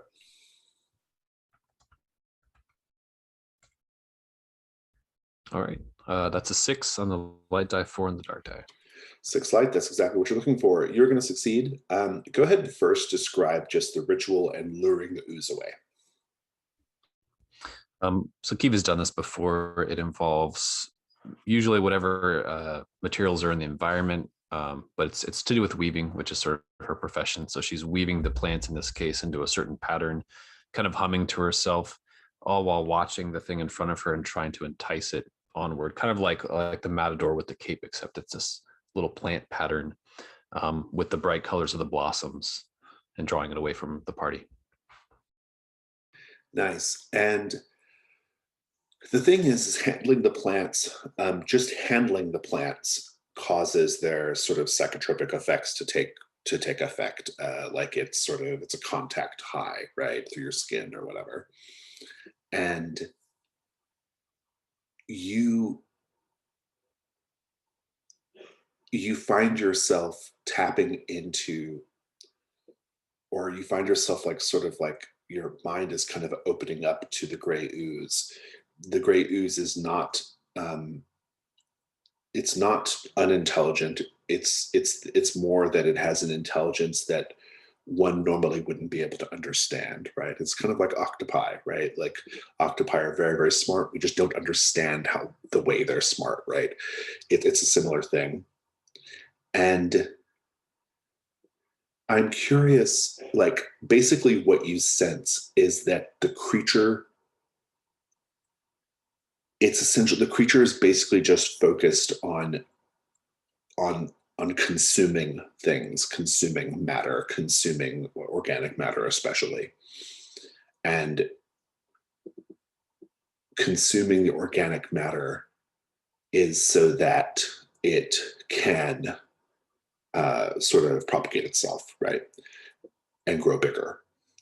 I'm curious, how do you experience this? Like, how do you kind of know? How do you feel it? Or how does your own behavior change as you sort of like are sort of mind melding with this thing? I think it's kind of like a visualization. So Kiva, again, as a weaver, part of her own rituals and prophecy are sort of tying symbolic threads together into like a physical object sometimes, but also a lot of like lore and background lore about the threads of fate intertwining. And when she experiences this other intelligence, it's kind of like this strange revelation of, you know, the interconnectedness of life, and that who are we to go into this place and pick one direction. We kind of have to like merge with our environment and sense everything at once in this other way that we're not used to. So it's this kind of out of her own sense of this one organism and just kind of oneness with this, you know, the ruins and the plants and everything at once. Maybe kind of starts to talk to herself and to the party a little bit about, you know, right, where prophecies, threads of fate, being connected probably makes no sense to them, but she kind of starts saying that stuff out loud a little bit. Yeah. Let's memorialize this with a condition. Give yourself the condition, one with the ooze. That's great. Basso. You can go inside the cathedral. The prominent feature in the cathedral, I mean, first of all, roots and plant growth have overtaken most of the interior. There were some benches and prayer plinths. They're just very overgrown. The whole place, it's almost like if you've ever seen, if you've ever played Horizon Zero Dawn on PlayStation, it's like that, right? Like just like buildings or structures are totally overtaken by the plant growth. But because of its size and because it sticks out, or it sticks out because of its size, you see at the far end of the chapel the sort of altar space. And the altar space has a statue of what appears to be a large baboon with 6 arms bearing, and each arm bears like a scimitar. What do you do? I think I'm going to slowly approach the statue, making sure that like keeping an eye out for things coming at me from like the flanks and stuff. But I want to look over the statue, specifically looking for like old books or something that might be like hidden away around it or near it. Make a hunt roll. All right, I think maybe rituals, specifically because I sort of like see this religious thing as a ritual, and I might know like what I'm looking for. Yeah, I'm into that. Go for it. All right, a 4. So a token and something terrible. Take your token.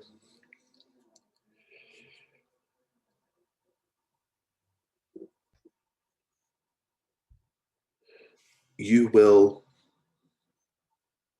as you're looking around,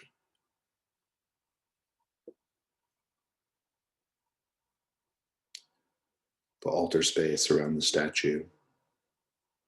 Normally, at the base of these statues, the traditional thing to do would be to have like an offering plate where people could go and put money or whatever, and that'd be that. But here, the offering plate is more of an offering slab, and atop the offering slab, there's a skeleton, presumably a body that was sacrificed at the base of this statue long, long ago. But now it's just a skeleton that is, the rib cage and the spine are interwoven with plant growth, maybe even some of those psychedelic plants or psychotropic plants, just sort of growing, weaving in and out of it. But it seems pretty obvious they were committing some sort of like ritual sacrifices here. frightening. Me too. I want to. Nuromen was a necromancer, so Yeah, yeah. This isn't super surprising. I think I want to go down to the sacrificial slab and investigate it for any sort of like glyphs or writing that might allude to anything. Take another hunt roll, and then we're going to cut to the other scene. But go ahead and do your hunt roll again. You can keep using the same dice. Okay. Just a 3. Something terrible. As you get down below,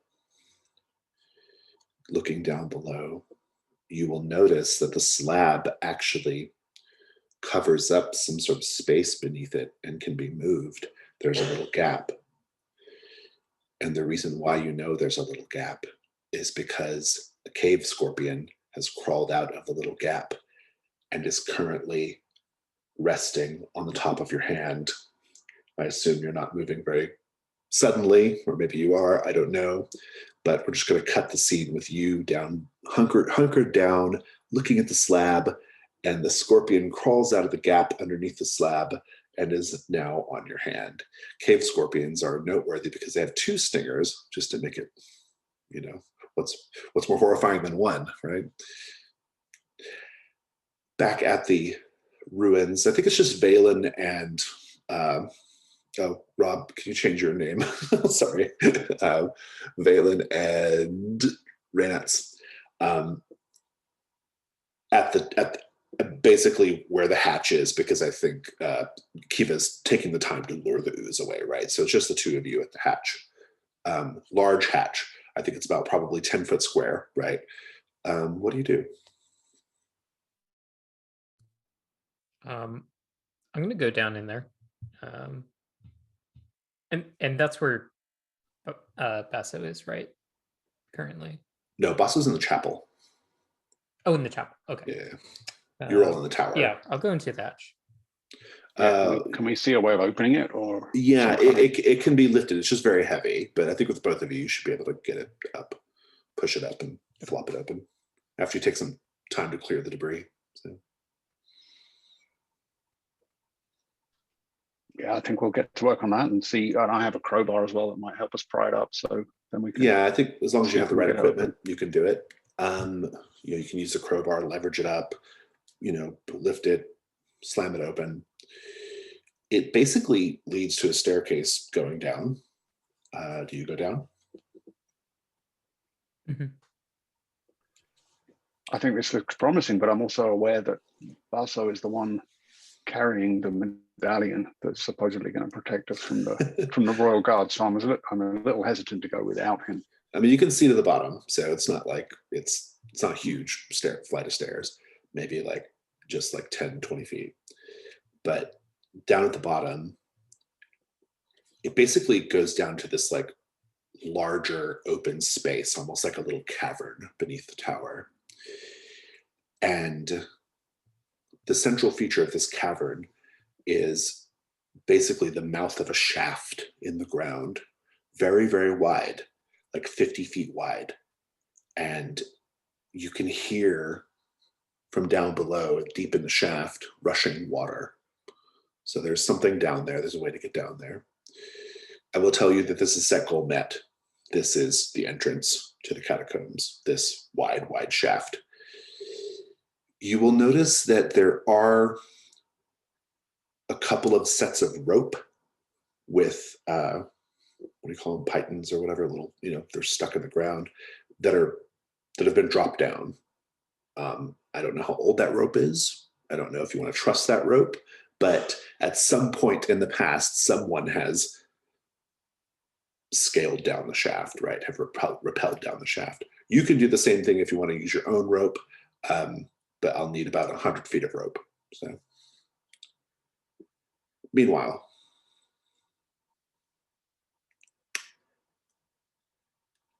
Kiva, once you wrap up with the ooze, what do you do?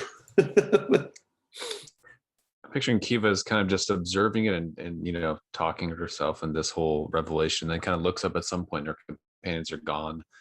And just like says something like, well, you know, it's been a good conversation to the ooze, and then kind of wanders back over to find them and follows their path.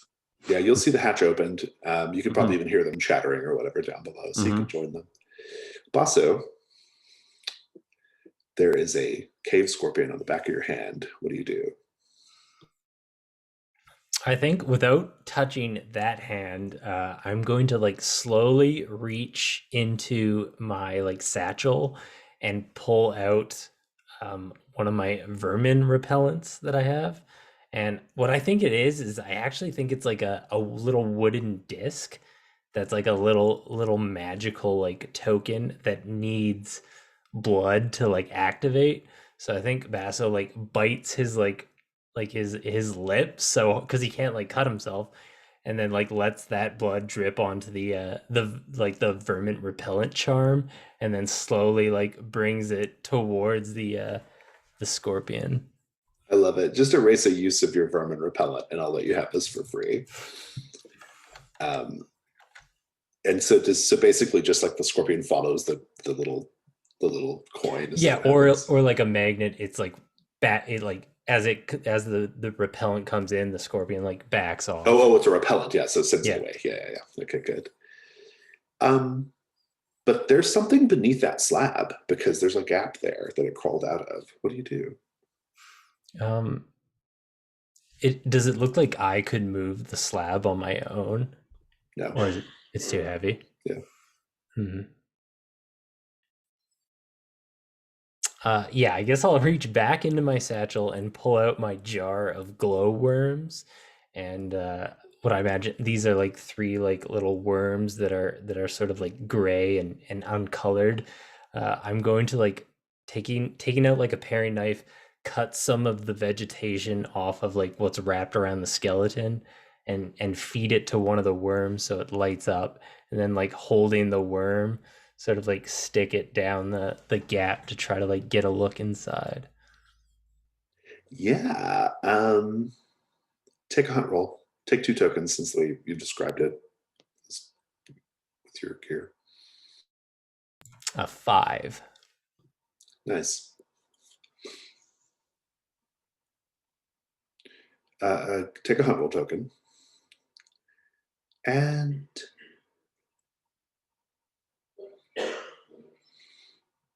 I think the gap is not super wide, so you can't see much, except you do see 2 things.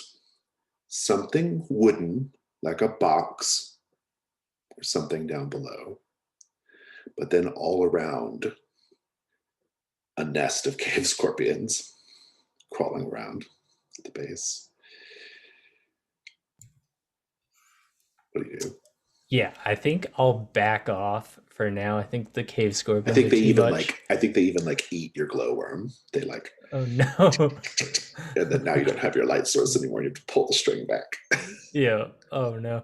Yeah. So I'm gonna retreat back and find like try to look for everyone else, and then point out that I may have found something worthwhile in the chapel, but there is a situation. Yeah, so you can go down the little hatch where everybody's at. They're in this like sort of cavern space with the big shaft going down. Let's just pick up that scene with everybody. So I think using Reynolds's crowbar, we could get inside here. There is many scorpions though, but there's something about storing a wooden box underneath a religious statue that I think it might be worth it, but I am willing to hear your opinions. That sounds very promising to me. The priests and cultists and the like are well known for stashing their treasures. This might be really far-fetched, but all it's making Kiva think about is luring the ooze that way to consume the scorpions. I'm open to that as an idea. I think it's great. If we're going that direction. You know, that's actually a really good idea because clearly the ooze doesn't eat through wood because it was on the wooden trapdoor this whole time. So it would just, whatever the ooze does to living matter, we don't know. But I think it's promising. Might at least immobilize them. I don't know. What do you think, Valen? Perhaps what's in the box will help us. We should at least see. Valuable items are always helpful. So it sounds like you're going to try to lead the ooze. You're first haul up the slab, and then lead the ooze to like clear out the scorpions, and then to get to the chest. Correct? This is a great idea. I think it's a risk roll. It was your idea, Kiva, so I'm going to make you roll it. But Okay. I think that you can probably take a help die if you end up needing a help die, since the group is there. Kind of, it's like a group plan. So what could go wrong if the die roll fails, Raji, Ty, and Rob?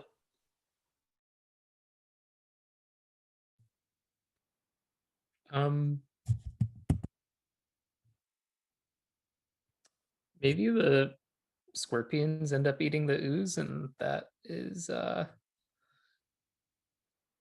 bad for us. Maybe it soups them up somehow. Yeah, or the scorpion venom kind of empowers the ooze in some way. I think the worst thing that could happen is just that, like, the ooze is just no longer under your charm or whatever, and it attacks. So. Yeah, I don't think I have anything to add other than those things. So let's talk about your first light die.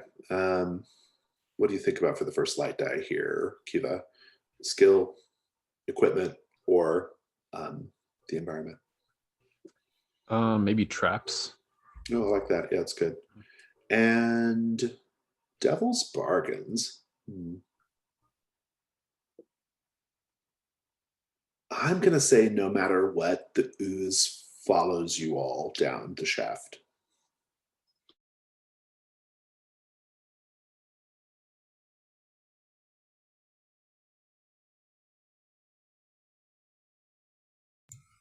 Maybe no matter any way we get in there is going to like significantly damage the statue and like the structure of the situation.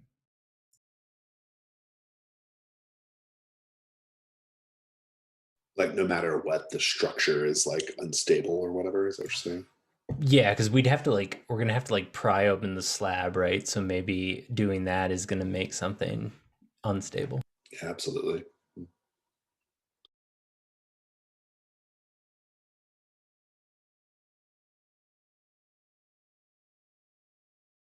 Maybe no matter what, the something about the ooze really disturbs the nest of scorpions, and they just kind of swarm and start to go crazy. And maybe they've encountered this thing before and treat it as a really dangerous threat, and that they need to send them into some kind of frenzied behavior.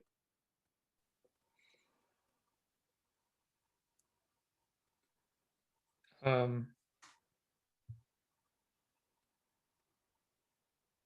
feel like I can't think of anything better, actually.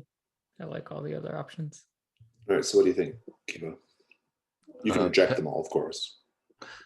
No, I think pet ooze for sure. I think we're the most intelligent things it's interacted with, and we're feeding. Well, my deal was it follows you. It follows us. Yeah, it wants more. Yeah, you can interpret it however you wish. But, sure. Good. 2 light dice. I think dark die is automatic here. So because of risking mind or body. And if you need a help at the end, you can ask for help. I have not done that before. So I have a 5 on the dark die is the highest. Does that? Yeah. So the way this would work is if someone narrates how they help you, they get to roll. They roll a light die, and it just counts as part of your die roll. But if their light die matches your dark die, in this case a 5, their ruin goes up. So, but if they get a 6, no one's ruin goes up, and it's a full success. I think I'm going to tell you what the complication here is. The complication is the ooze will will clear out the scorpions as you wish, but it stirs the nest up, and you'll have to kind of deal with that for a little bit while, there's just a lot of scorpions, basically. That's the complication. If somebody wants to narrate how they help, you can add a light die to this. Yeah, I think Reynolds we already talked about, he's using his crowbar to kind of try and pry the slab open at the same time as Kiva's luring the ooze into there. So that makes sense for me. Yeah, I love it. Do a / it's weak on the die roll, or do just / weak.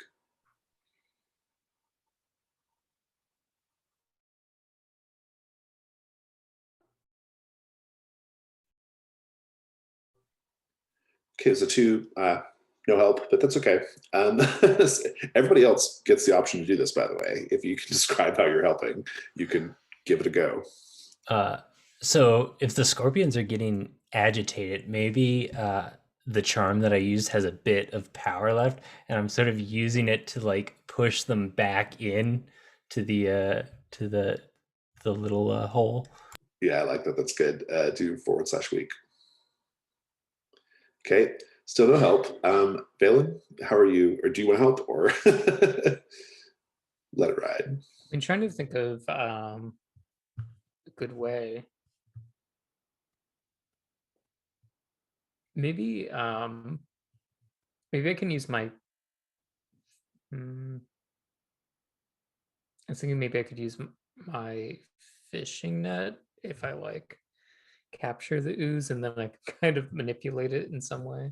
Oh, to like help guide it or whatever. Yeah, I kind of like Yeah. that. Or even the scorpions, right? You can maybe use that to keep them at bay Yeah. as well. I'm into that though. Go ahead and roll / weak. Okay. It's kind of an all hands on deck moment. That did not help, but your ruin goes up. So I think basically the way your ruin goes up is that the ooze is just like slinging its pseudopods everywhere, and like it just hits you a few times and like kind of causes like acidic, kind of corrosion on the metal parts of your body, which is where that ruin comes from. But this otherwise works. The scorpions are stirred up, which is a problem, but go ahead and just describe it up to that point, Kiva. So I kind of entice it, this time maybe picking up a piece of those woven plants and kind of tossing it in the middle of the scorpions, and it's moved by the stirring of the scorpions. The ooze senses there's more life, more matter to feed on, and is drawn that way. But maybe I was too wrapped up in the ritual before. By the way, that does bring my ruin up, so maybe it clings to me as it goes by or something like that. Yeah, I think it's moving, but it's just slinging its like pseudopods left and right. So you're all kind of like getting hit by it, like doing your best to bat it away as it's moving towards the nest, but it's a mess, But once you get there, you've hoisted up the thing, you see the nest of scorpions. It goes down there. The scorpions are getting riled up. I just need to know how everybody's dealing with scorpions. I don't even think I need a die roll here. I just want to know, like in the fiction, what you're doing to like keep the scorpions as they're running and fleeing and being stirred up. How do you keep them away from you? I kind of imagine I don't, since I'm metal, but I'm thinking they're like all over me, and you can kind of hear them stinging. Yeah. Oh, so there's like, yeah, like little plinks. Yeah, that's good. I think Reynolds is just desperately trying to stamp them or brush them away with his spare hand while trying to keep that crowbar in there and keep the slab propped open. He's doesn't want to drop that on anyone's hand. Yeah, indeed. Yeah. What about you, Basso? I think I've just sort of been slowly backing away as the scorpions get more and more agitated, and then I just like hide behind Valen as like they sort of like latch onto him, and I maybe get up on like one of the pews behind him, or what's left of them. Nice, nice. And Kiva, you're probably just doing your best to. I'm trying to, how's it going for you? sweep them with any stray vegetation I still have left. Yeah, yeah. Eventually, the ooze will do the job and will clear out the nest, and it can be led away again. What's left in this? It's like a little, basically just like a little sort of storage space beneath the slab. There is a chest in there. The hinges are completely rusted away, but the lid is still on. It could be popped open, and inside, it's filled with silver. I mean, this is probably just like just money that they collected for a rainy day at the chapel. Um, the the chest of silver, if you divide it all up, it'll be enough to equal 1 gold for each of you. So that's a pretty good score. And do I understand correctly, Kiva, that you want to spend a token as well? Yeah, before I lose them all. You will discover also down in this little space, this little gap area, there is on the ground a holy symbol of this god. It looks like 6 arms, kind of like in a spoke arrangement, holding swords. So it's like a wheel, sort of. It's made of just tin. Actually, it doesn't have any intrinsic value, but to the right buyer, it's worth 1 gold. So. I would like to spend a hunt token here as well. Absolutely.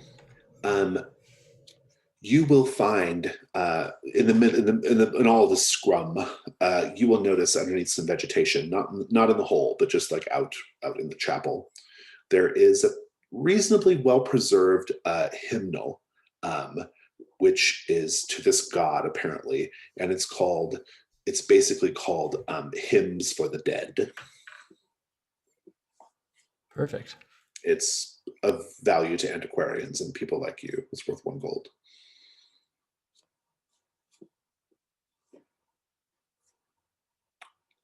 And so, a good little score inside the chapel. You have the way to Nuromen's catacombs. What do we do?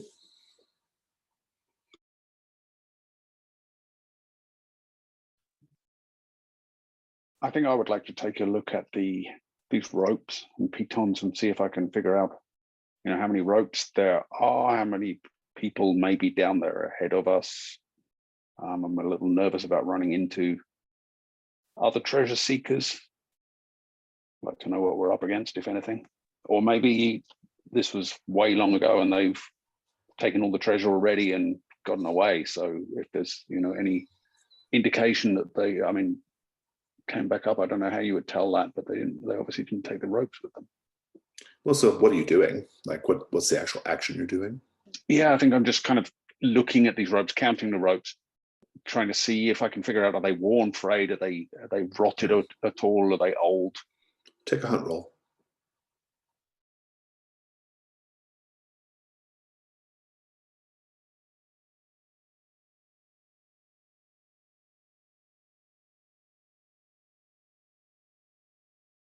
You're muted, Rob. Yeah, I'm just saying I don't think any of my skills really apply super well here. Acrobatics, like if I know how to climb ropes. Maybe something from your open equipment might be helpful.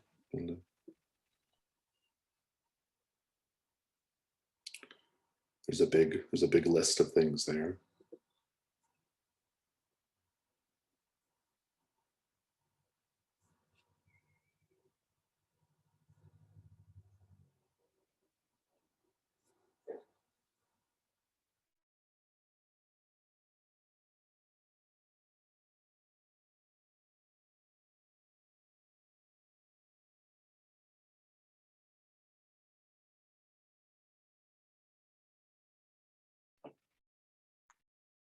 Yeah, I'm not sure that I'm coming up with anything good here, so maybe I'm just going to go for the 1 die.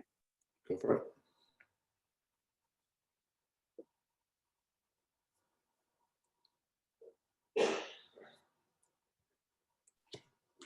A 4. Take your token, but you encounter something terrible.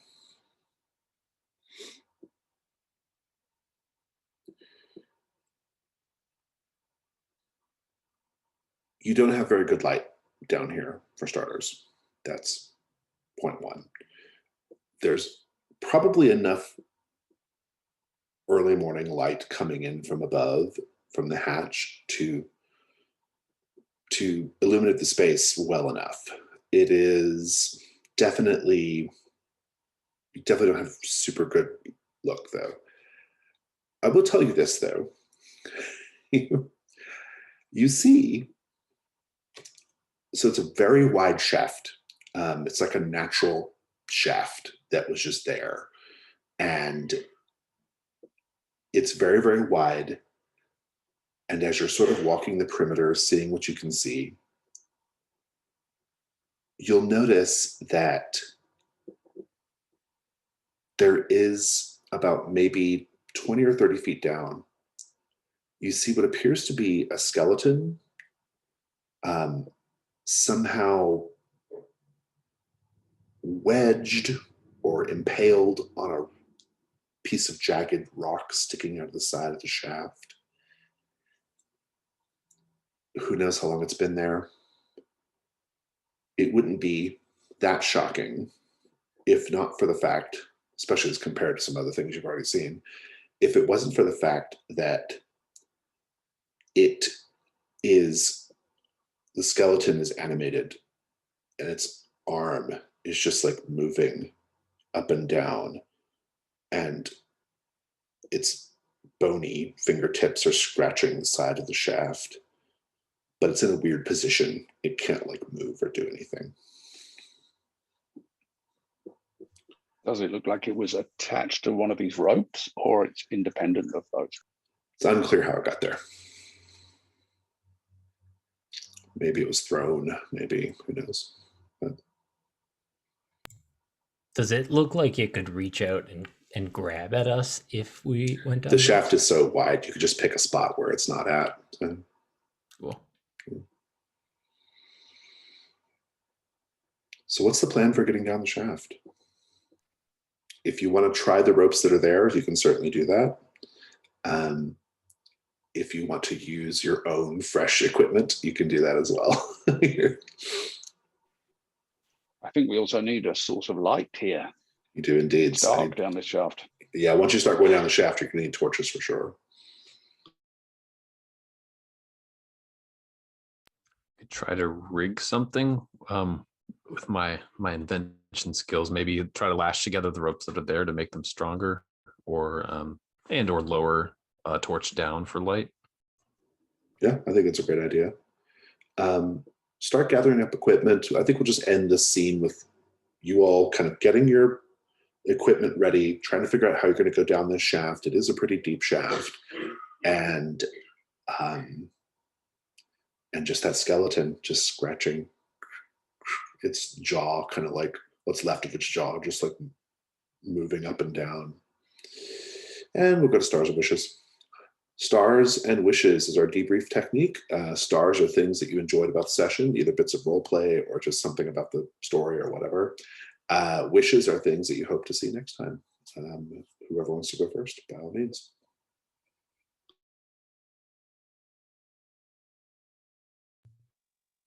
I think my stars are everyone's characters. They all seem really cool and unique. As far as wishes, I guess I'm just curious what the maze is going to be like, but I'm sure we'll get to that. I will tell you it's weirdly named because it's not a maze. Oh, wow. And I think they even released a different edition of this like a couple years ago, and they changed it to the necropolis of Nuromen, which is probably more accurate because there's nothing maze-like about it. But anyway,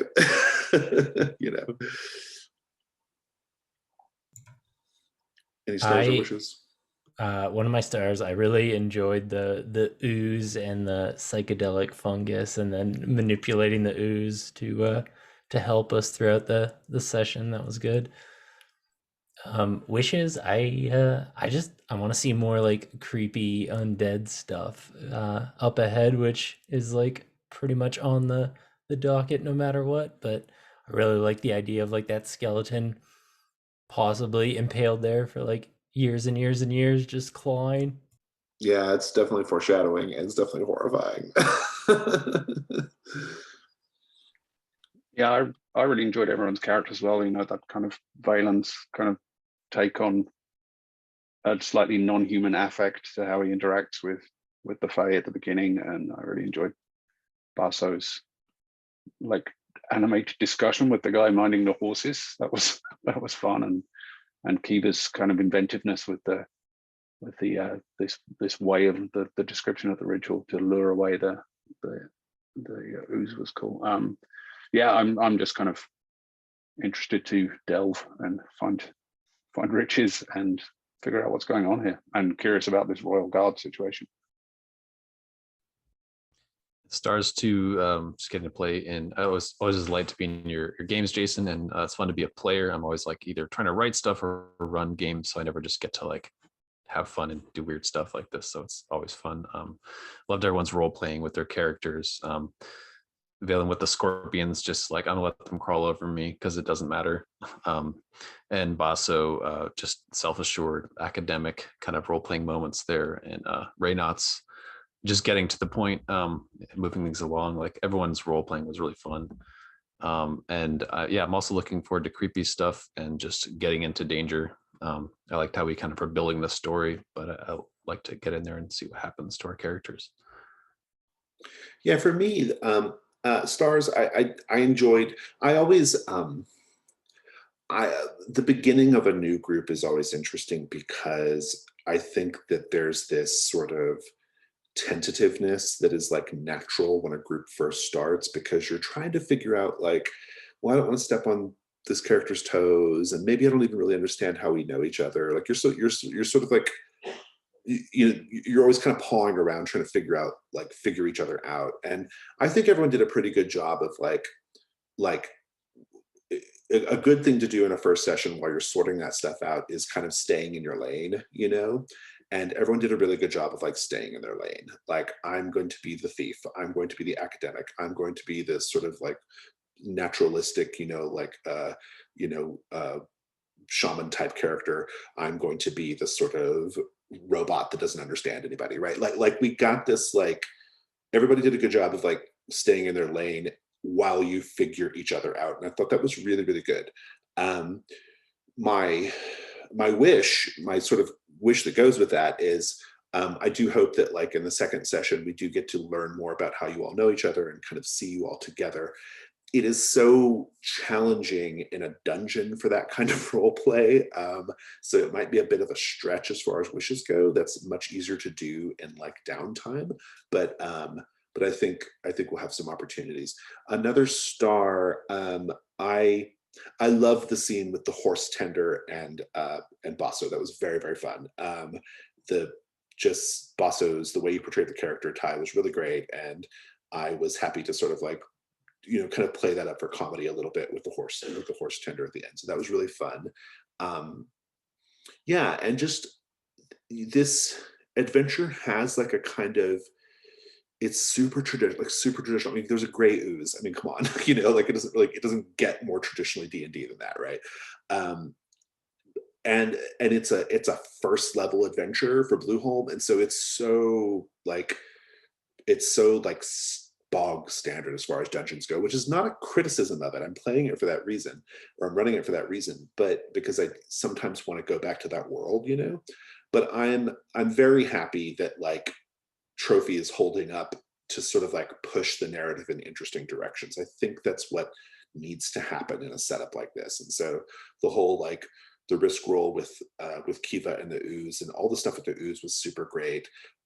Just the way that you all spent the tokens to sort of discover things in the chapel, that was really terrific.